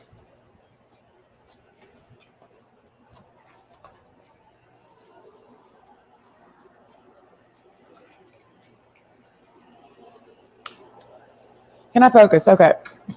Make some more tea. Tomorrow's going to be a long day. Teachers, prophets, anybody who wants to be a teacher has an ego. The idea is they're egoless because they're teaching you something. So they're providing a service via the field of information. They're teaching you. It's information based. Guru, I don't care what it is, whether the label is a preacher, minister, teacher, professor, whatever the label is, they're all egomaniacs. It's impossible to be in a position because people downplay, like take Jim Jones and then take a college professor. What's the fucking difference? Education is a cult. It is, very obviously. And there's not a great difference between a college professor or Jim Jones in my mind. I see a direct, if we're just going to compare the elements here, what do they have in common? A lot. Both desire to thrive off an audience, because we don't think about teaching as in the form of an audience. We just say the teacher's there to teach us something that we wouldn't know unless they were telling us. That's not true. In my opinion, when it comes to education, the only thing that you really need to teach me for real, like for real, is to read and write. And after that, after I know how to read, I can teach myself anything I really want to learn, technically. If we're just talking about taking in it, like what are we talking about when we talk about education? Because this is what gets me about people. It's one thing to teach, like, are you teaching me a skill? Are you teaching me, like, what are you teaching me? Like history. I'm a history teacher. I don't need a history teacher. I can read a bunch of books and like, what are you teaching me? Like, that's what I understand. Like, let's just take the category of history. I'm teaching you history. What are you actually teaching me, though? Like, what's the overall thematic nature of World War history? What are you actually getting at? Because if we're just talking about dates and people, I can read that by myself. I don't need you to. But what are we learning? That's what I don't know. What are we actually learning? Because what is the point of just memorizing a bunch of dates? Like, what is that information going to do for us? Should we not be learning something? And that's something that school did not do anything for. All school told me is this. I did learn something from going to school. I graduated high school. Yeah. I got 3.5 years of college education. Yeah. What did that teach me? That I don't need teachers. That's what it taught me. I mean, what are we talking about? What are we talking about? Like, why do we need teachers? So when it comes to education, I just say that most teachers are egomaniacs. I just find that anybody who wants to be in the position of, it's a way to lord yourself over other people. And it's a superiority complex. I am the teacher and you are the students and you're dumb. That's why I'm standing above you. Because notice, when somebody's teaching, usually everybody's seated beneath their eye gaze. So the teacher's always looking down on the class, until you get to college when they allow more stadium style seating. So the teacher then looks up at the class. But usually the teacher's looking down on the class the way I'm doing. And students, you're all fucking dumb. So that's why I'm up here telling you things, And that's all these gurus are. Gurus are for the dumb. Just like the queen is for the dumb. Monarchy's for the mentally inept, That's just a fact. We're not getting into the reason why. It's very obvious. You have to be pretty dumb to believe in a monarch. It's just so obvious. I don't know what else to say. I don't feel like breaking it down because that's pretty dumb to have to do. Like, those who know, those who don't, if I need to explain that, you're the dumb ones that we're talking about because, if we know, we know. So to explain it means you didn't know, meaning you're dumb, It's like people who educate you on drinking water. I don't need you to tell me that. And as I've said before, and I'm saying it again, and we're so accustomed to this phenomena, so it's not necessarily going to sound, well, I can't tell anybody how it's going to sound. It just sounds silly when I say it. Gurus are psychopaths. It's just that simple for me. Because you see, I already know this. Like, I'm just telling you what I know. I don't follow any gurus.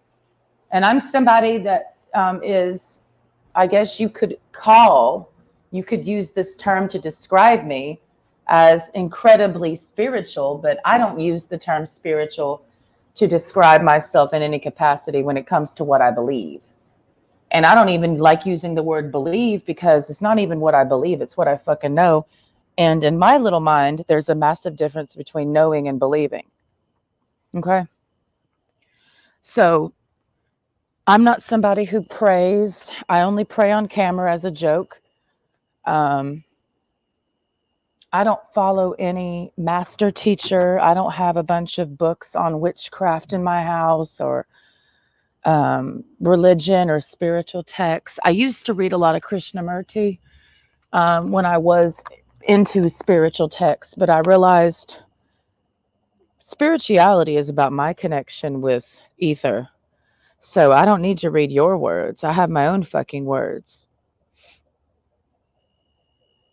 You know, I don't want to have a guru.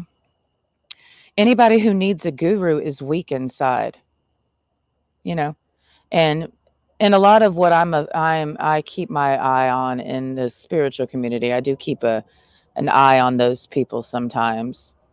Um, it's just interesting to watch it evolve, you know, and the lack of self-awareness that those people actually have. They have a lot of quotes. They have a lot of quotes, but they have no internal stability within themselves. They're weak. And people who are incredibly weak crave a following, you know. And in the world of social media, the modern age, I mean, as I've talked about this on many different streams, like it's way easier to be a psychopath in 2022. It's way easier to be a predator in 2022. It's way easier to be a prostitute. It's also way easier to be a cult leader in 2022.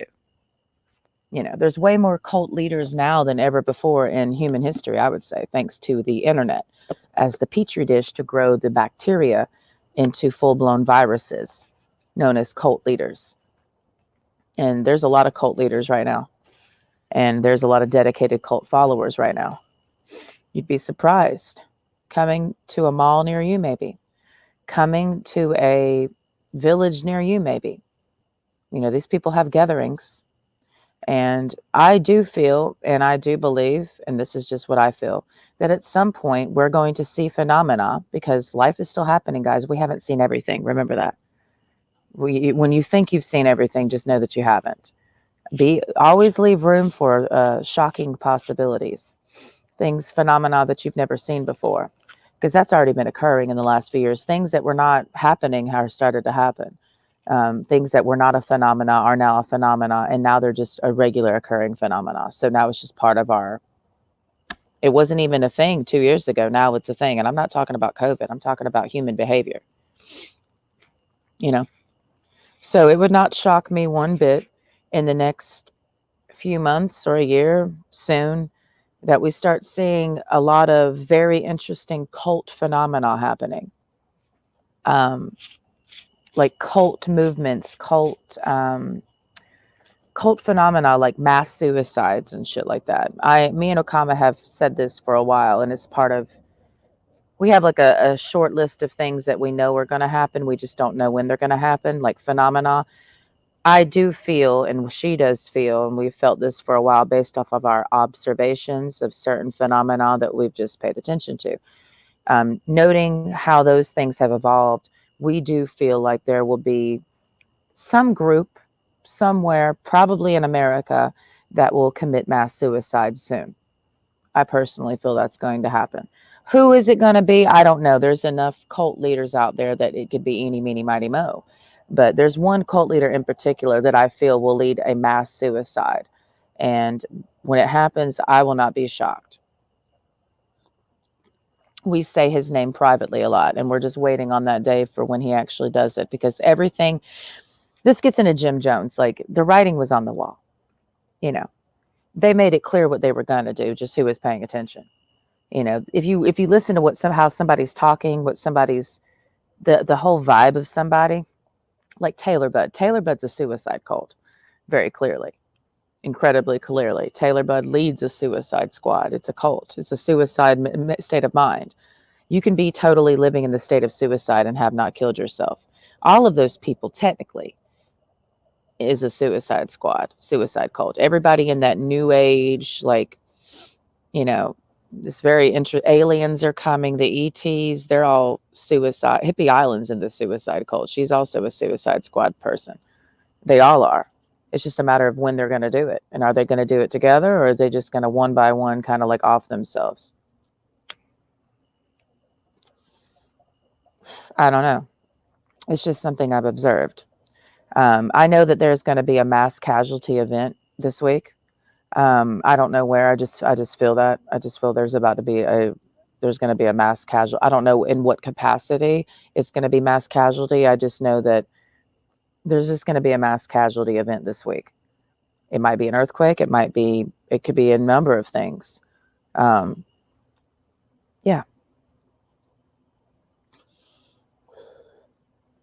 I know that there's about to be worldwide unrest and panic and rage, and wars within wars will be fought.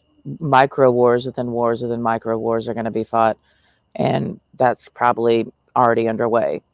Of course it's underway. By the time we see the phenomena, find the root of that, and you'll find that it goes way back. It's not something that kick-started overnight. It's just been brewing.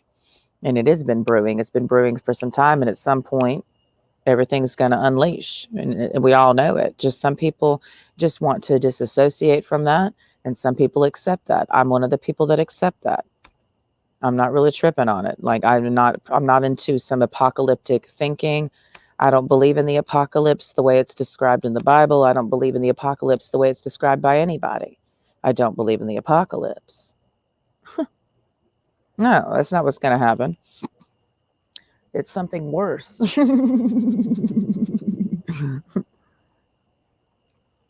I also do not believe that nukes are going to destroy the earth. I also don't believe that the earth is going to be destroyed. I don't believe that at all.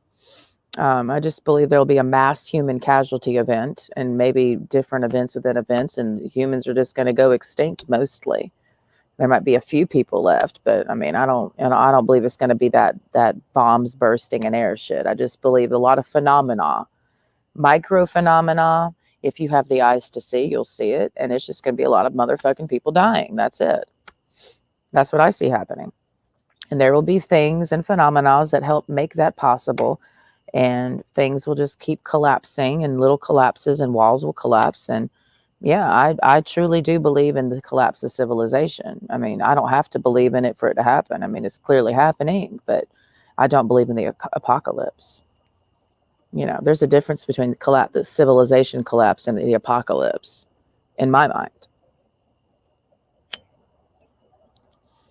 And this has nothing to do with the Bible. I don't believe in the book of Revelation. That's for dead brains and fucking idiots.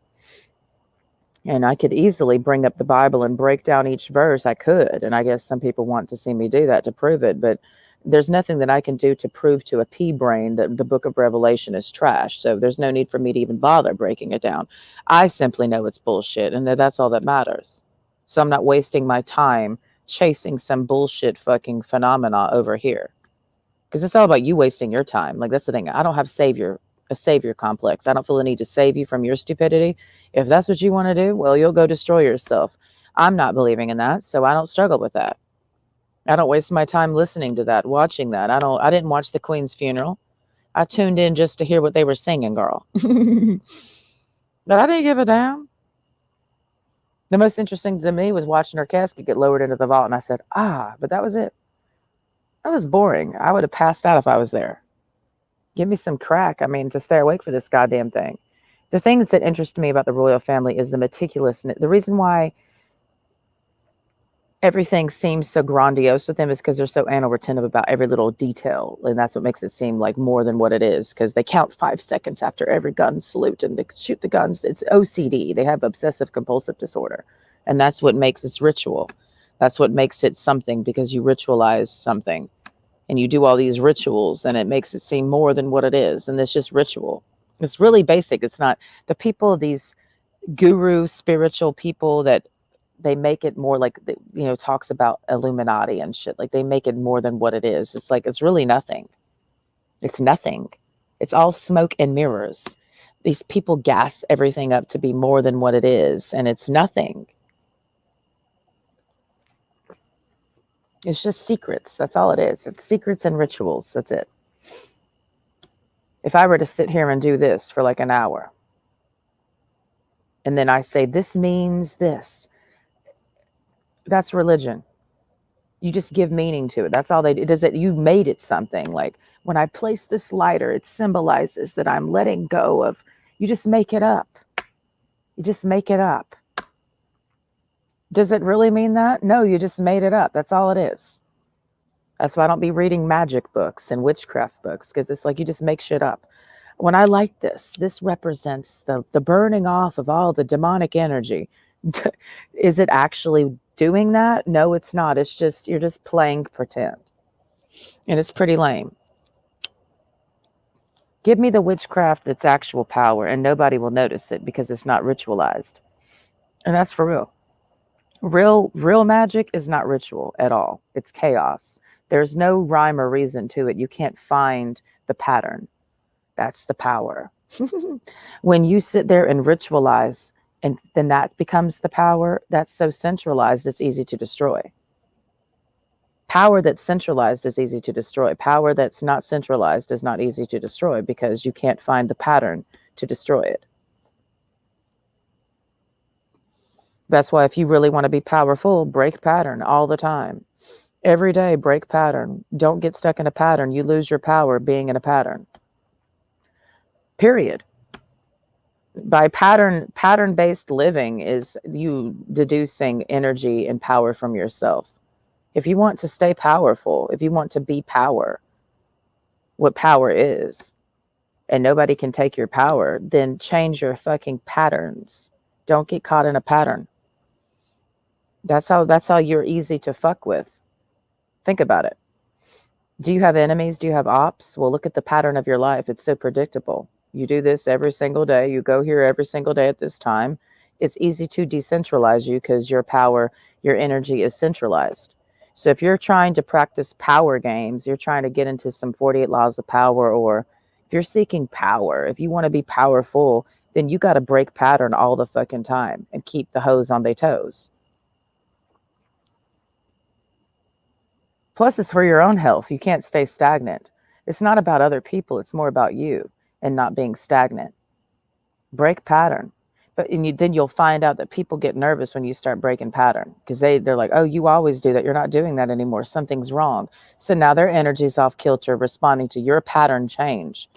But because you changed pattern, they have to change pattern, because then you realize that everyone's in, this gets into people with their quantum physics and shit.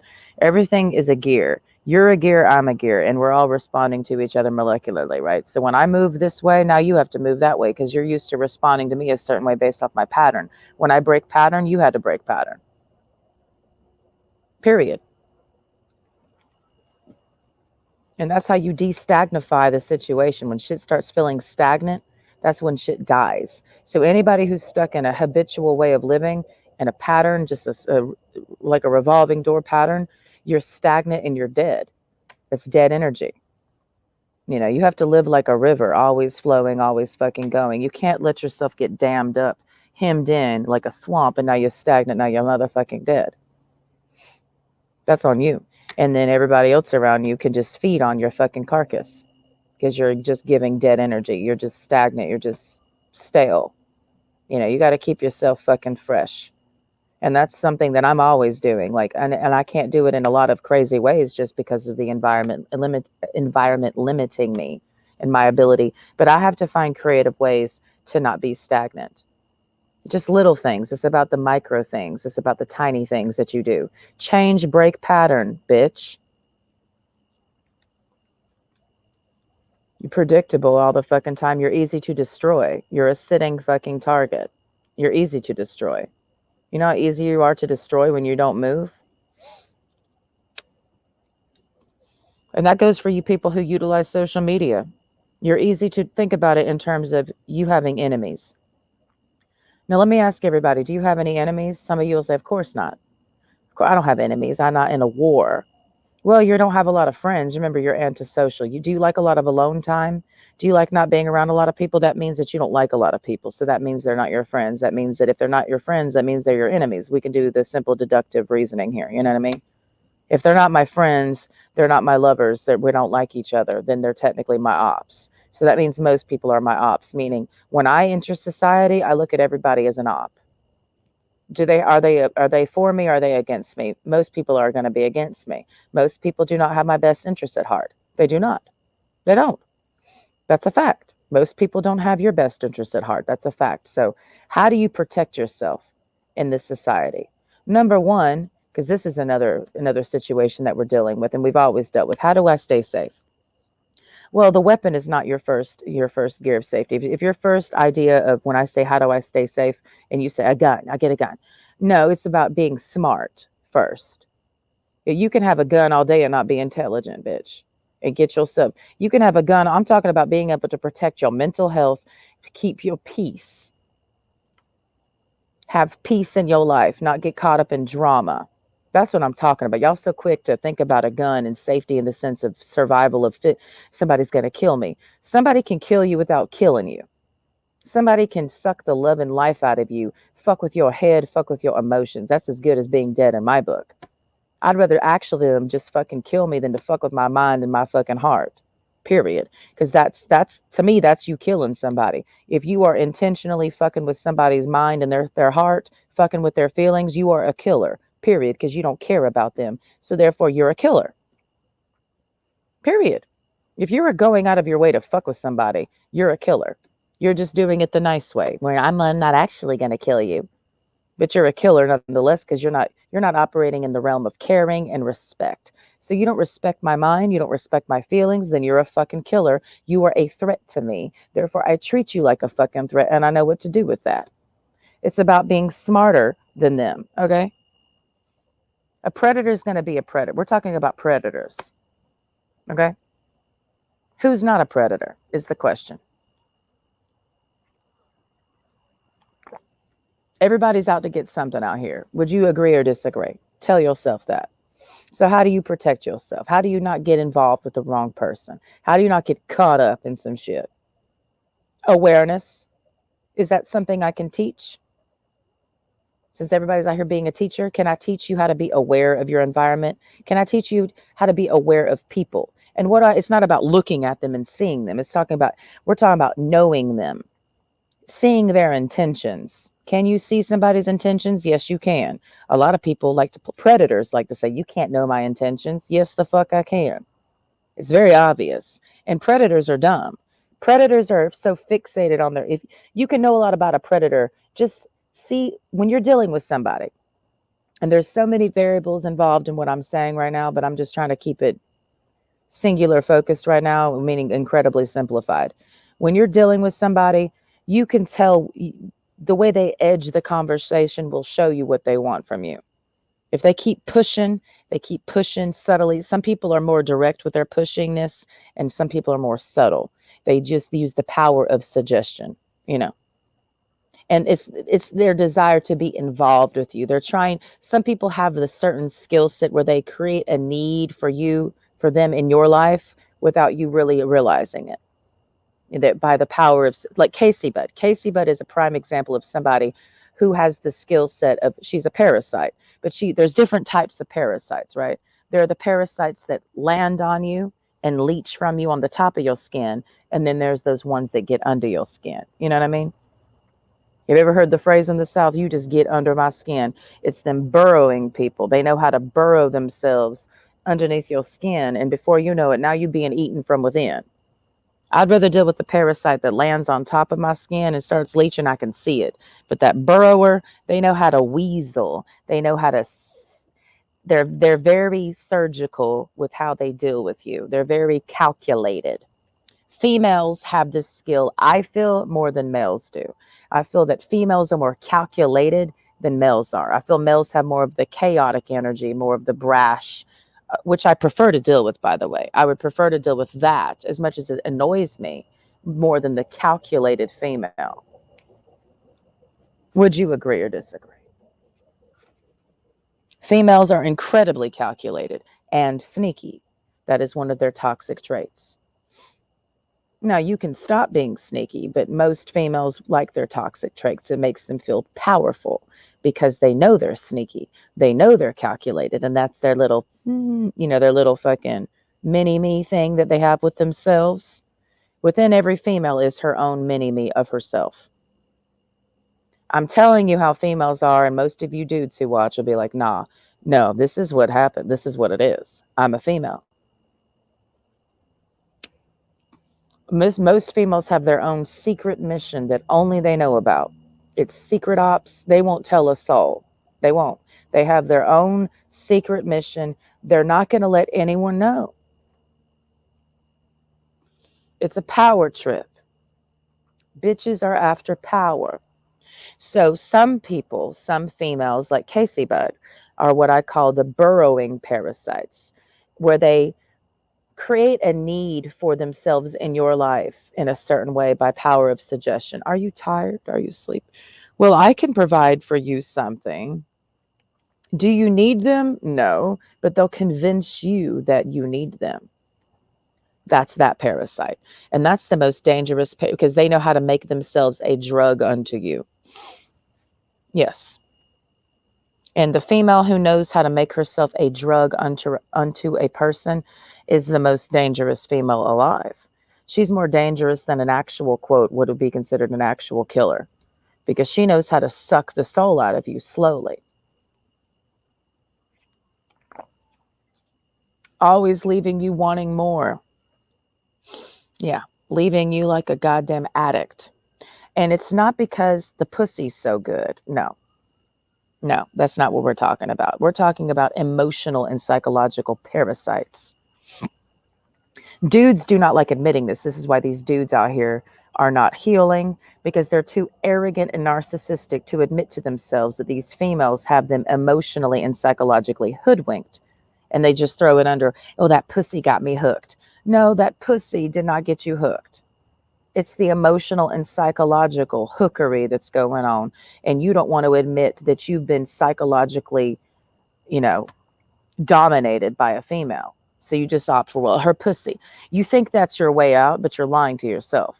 And you're doing that to gaslight her by just telling her, well, it's not your mind or your fucking emotional witchery that's got me, it's your pussy. No, it's that emotional shit that she's playing with you, and it's that psychological shit she's playing with you, because otherwise you could just walk away. The pussy didn't get you hooked. It's just a pussy. It's just a wet hole, bro. That's all we're talking about. If you just talk about the pussy, you sit there and isolated the pussy like it's just a standalone object. Oh, the pussy is just a wet hole. And ain't no pussy alive that has the power to fucking get you so fucking deadlocked into destruction. No, it's called emotional. And does that bitch talk to you? Does that bitch talk to you? Yeah, that's exactly what I mean. When she opens her mouth, when she communicates with you, when she withdraws from you, when she purposely ignores you, when she does all these things on purpose, knowing that you'll react a certain way because she knows exactly what she's doing because you're predictable. Yeah, that's what I mean.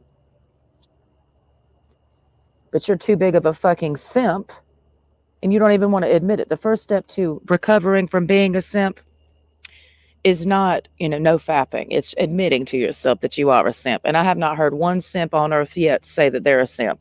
They always point to another dude. He's a simp. No, you're a simp. You're a simp. You cannot stop being a simp until you admit you are a simp. The first step to recovery. So I hear a lot of dudes out there pointing at other dudes. He's a simp. But I'm looking at all of you like, well, you're all motherfucking simps. So who's going to at least admit that? I've admitted I was a simp. It was hard, but I had to admit it. And then we heal. And then we heal. Y'all don't want to admit that. So you keep doing the same old motherfucking shit being with and look, I just see it every day. I watch it. I sit back and I say, I mean, look no further than social media and look at all the simps. Everybody liking and commenting and hearting pictures and watching TikTok lives and leaving comments in the comment section in the chat is a simp. And who are these people in society? Let's get their identity and then we'll have the faces on the screen of who the simps are because they like to remain anonymous. And that is hard to understand. Why would you want to be an anonymous simp? Even you're ashamed to admit that. That's why you have an anonymous account where you sit there and simp all fucking night for bitches online. Because you don't even want to admit openly that you're a fucking simp. Okay. Every dude on the internet who's liking bitches' pictures and hopping in chat rooms to talk to a bitch is a simp. And who is he in society? What is he? Where does he work? Where does he live? Does he have a wife? Does he have a girlfriend? Does he have kids? He's a simp. So I feel like we have a simp-filled world right now. It's more simps than there are not simps.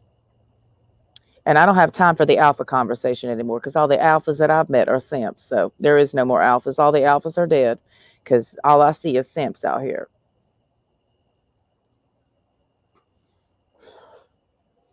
All these super jacked military dudes are simping for bitches on Snapchat and TikTok. So there isn't a whole lot of hope for me in the alpha-based society I live in when they've all been simped out. Try a military guy, they said. He's an alpha. Okay. Well, she tried and she realized that they're not an alpha.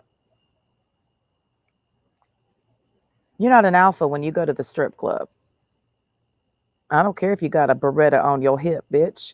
You are a simp when you go to the strip club. Since that's the whole point of rap culture. Rap culture is a celebration mostly of simps.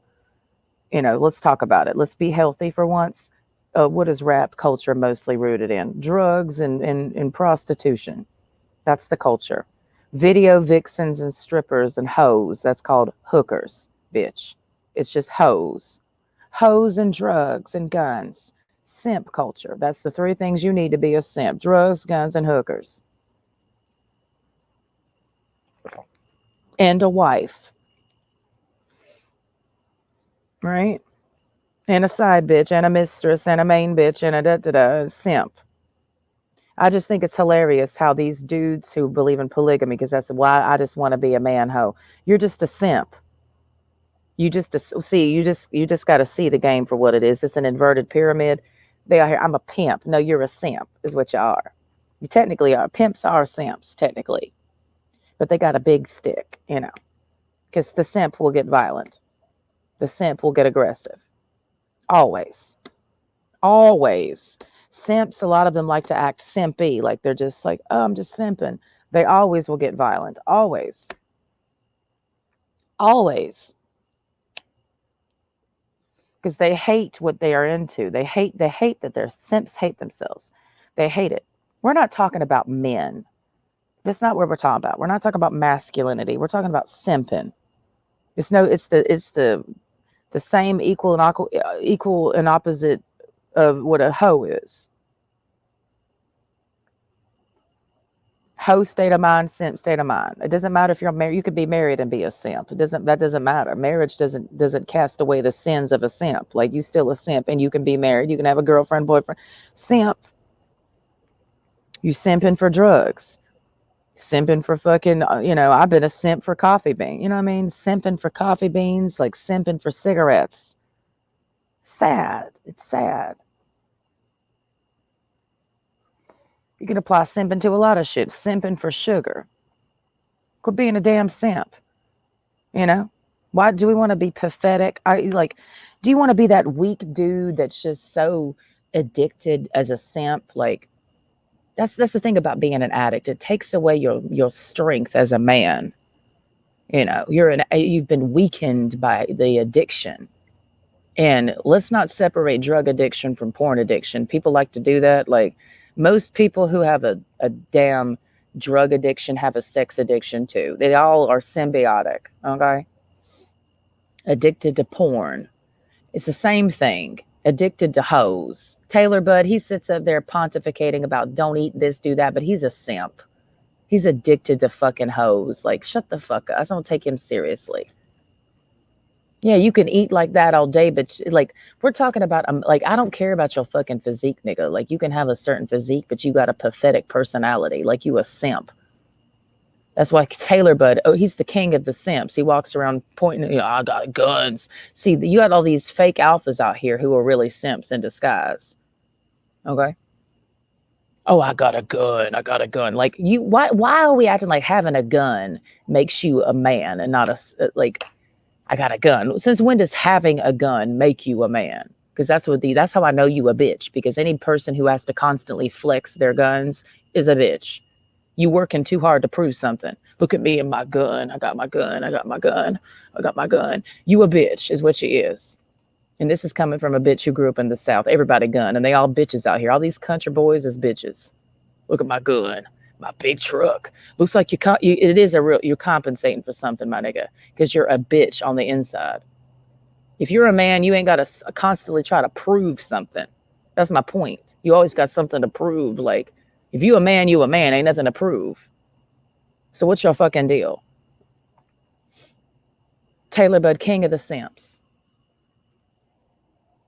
Yeah, it's a fact. So if you a simp, go over there. Don't be watching my fucking channel, because this is the get rid of simps channel. We don't tolerate simps. That's why we don't do likes over here. If you pressing the like button on my videos, stop. I don't need simps. There's no comment section because I don't want simps. Well, there is a comment section. I just delete them all. I don't want comments. I don't need a simp. I don't get that most people encourage this. That's what social media is, a bunch of simping. And y'all thrive in being simps, just simping all fucking day. No, I don't do that shit. Hoes want simps. Casey Budd, using her again. She likes simps. There are certain females that cultivate a simptastic environment.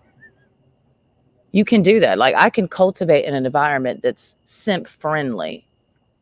That goes into my personality. Am I encouraging simping? Females will encourage you to simp. They will enable you to simp. They'll set up situations for you to simp traps. They just want you to simp. And that's the dynamic. And if you don't simp for them, then this is, let me tell you how I know you're a simp. Watch this. Let's just say I'm a simp trapper, meaning I'm a hoe. I want you to be a simp for me, right? Because that's the dynamic. And I set up the situation where I want you to say certain things to me, aka, because that's a lot of what's involved with these simp trapping females, right? They want you to say certain things to them. There's a certain dynamic. They want you. I just want you to simp for me. I want you to be my slave. I want you to be my bitch. I want you to cater to me. It's all about me, and I want to be the center of you. I want you to bow down and call me queen all fucking day. That's the simp energy. And dudes who are simps say, I will gladly call you queen. I will gladly lower myself for you, queen, because you are the queen. You're so beautiful. You're so this. And she just likes to feed off of that. She likes it. She encourages it. She sets it up. That's the whole point of Instagram. It's a simp trap. Bitches will take what we call the thirst traps, which is a simp trap, because the thirst is coming from whom? Simps. She thirsts. She's not the thirst trap. You're the thirst that she's trapping. And she's drinking your energy, because you are, even just pressing, you act like, some of y'all casualize social media like, well, I just pressed the like button. I didn't give it too much. You gave that person something. I literalize this. I don't do this shit. You're not going to get none of my energy. I'm not going to press no button for you. I'm not even going to lift a finger for your ass, because I ain't no simp. I'm not. So y'all act like it's so casual. You just sitting there liking. You gave that bitch her energy. You got nothing in return. That's how you're a simp. These bitches sit there getting energy off of you all fucking day. You looking at them, feeding, watching their videos, watching their shit, liking, feeding into them. They're fucking simp trappers. They don't give a fuck about you. Some of them are better at looking like they care about their audience, like they're there to give you something. They're not giving you shit. So I sit here and make a simp trap for you. And then when you don't do what I want you to do, I try to make you feel bad. And then you feel bad and you fall for it. And you're like, yeah, you're a simp. I don't do that, by the way. I usually just make simps go away. I don't even want to keep them around. It's like, nice to meet you. And I'll tell you why I hate you. And hopefully you'll stay the fuck away, is what I do with simps. But hoes like to keep lots of bros on their fucking phone to keep them in rotation. So when she's not getting her feed off of one guy, she moves on to the other dude in her fucking contacts, and it's just so at this point, because I'm still like in 2010, like I never got into social media that way. So I might as well still be in 2010 before Instagram and all these other, before social media became what it is now. That's a long time ago. I mean, every female that's over 25 is a total whore right now. That's a fact.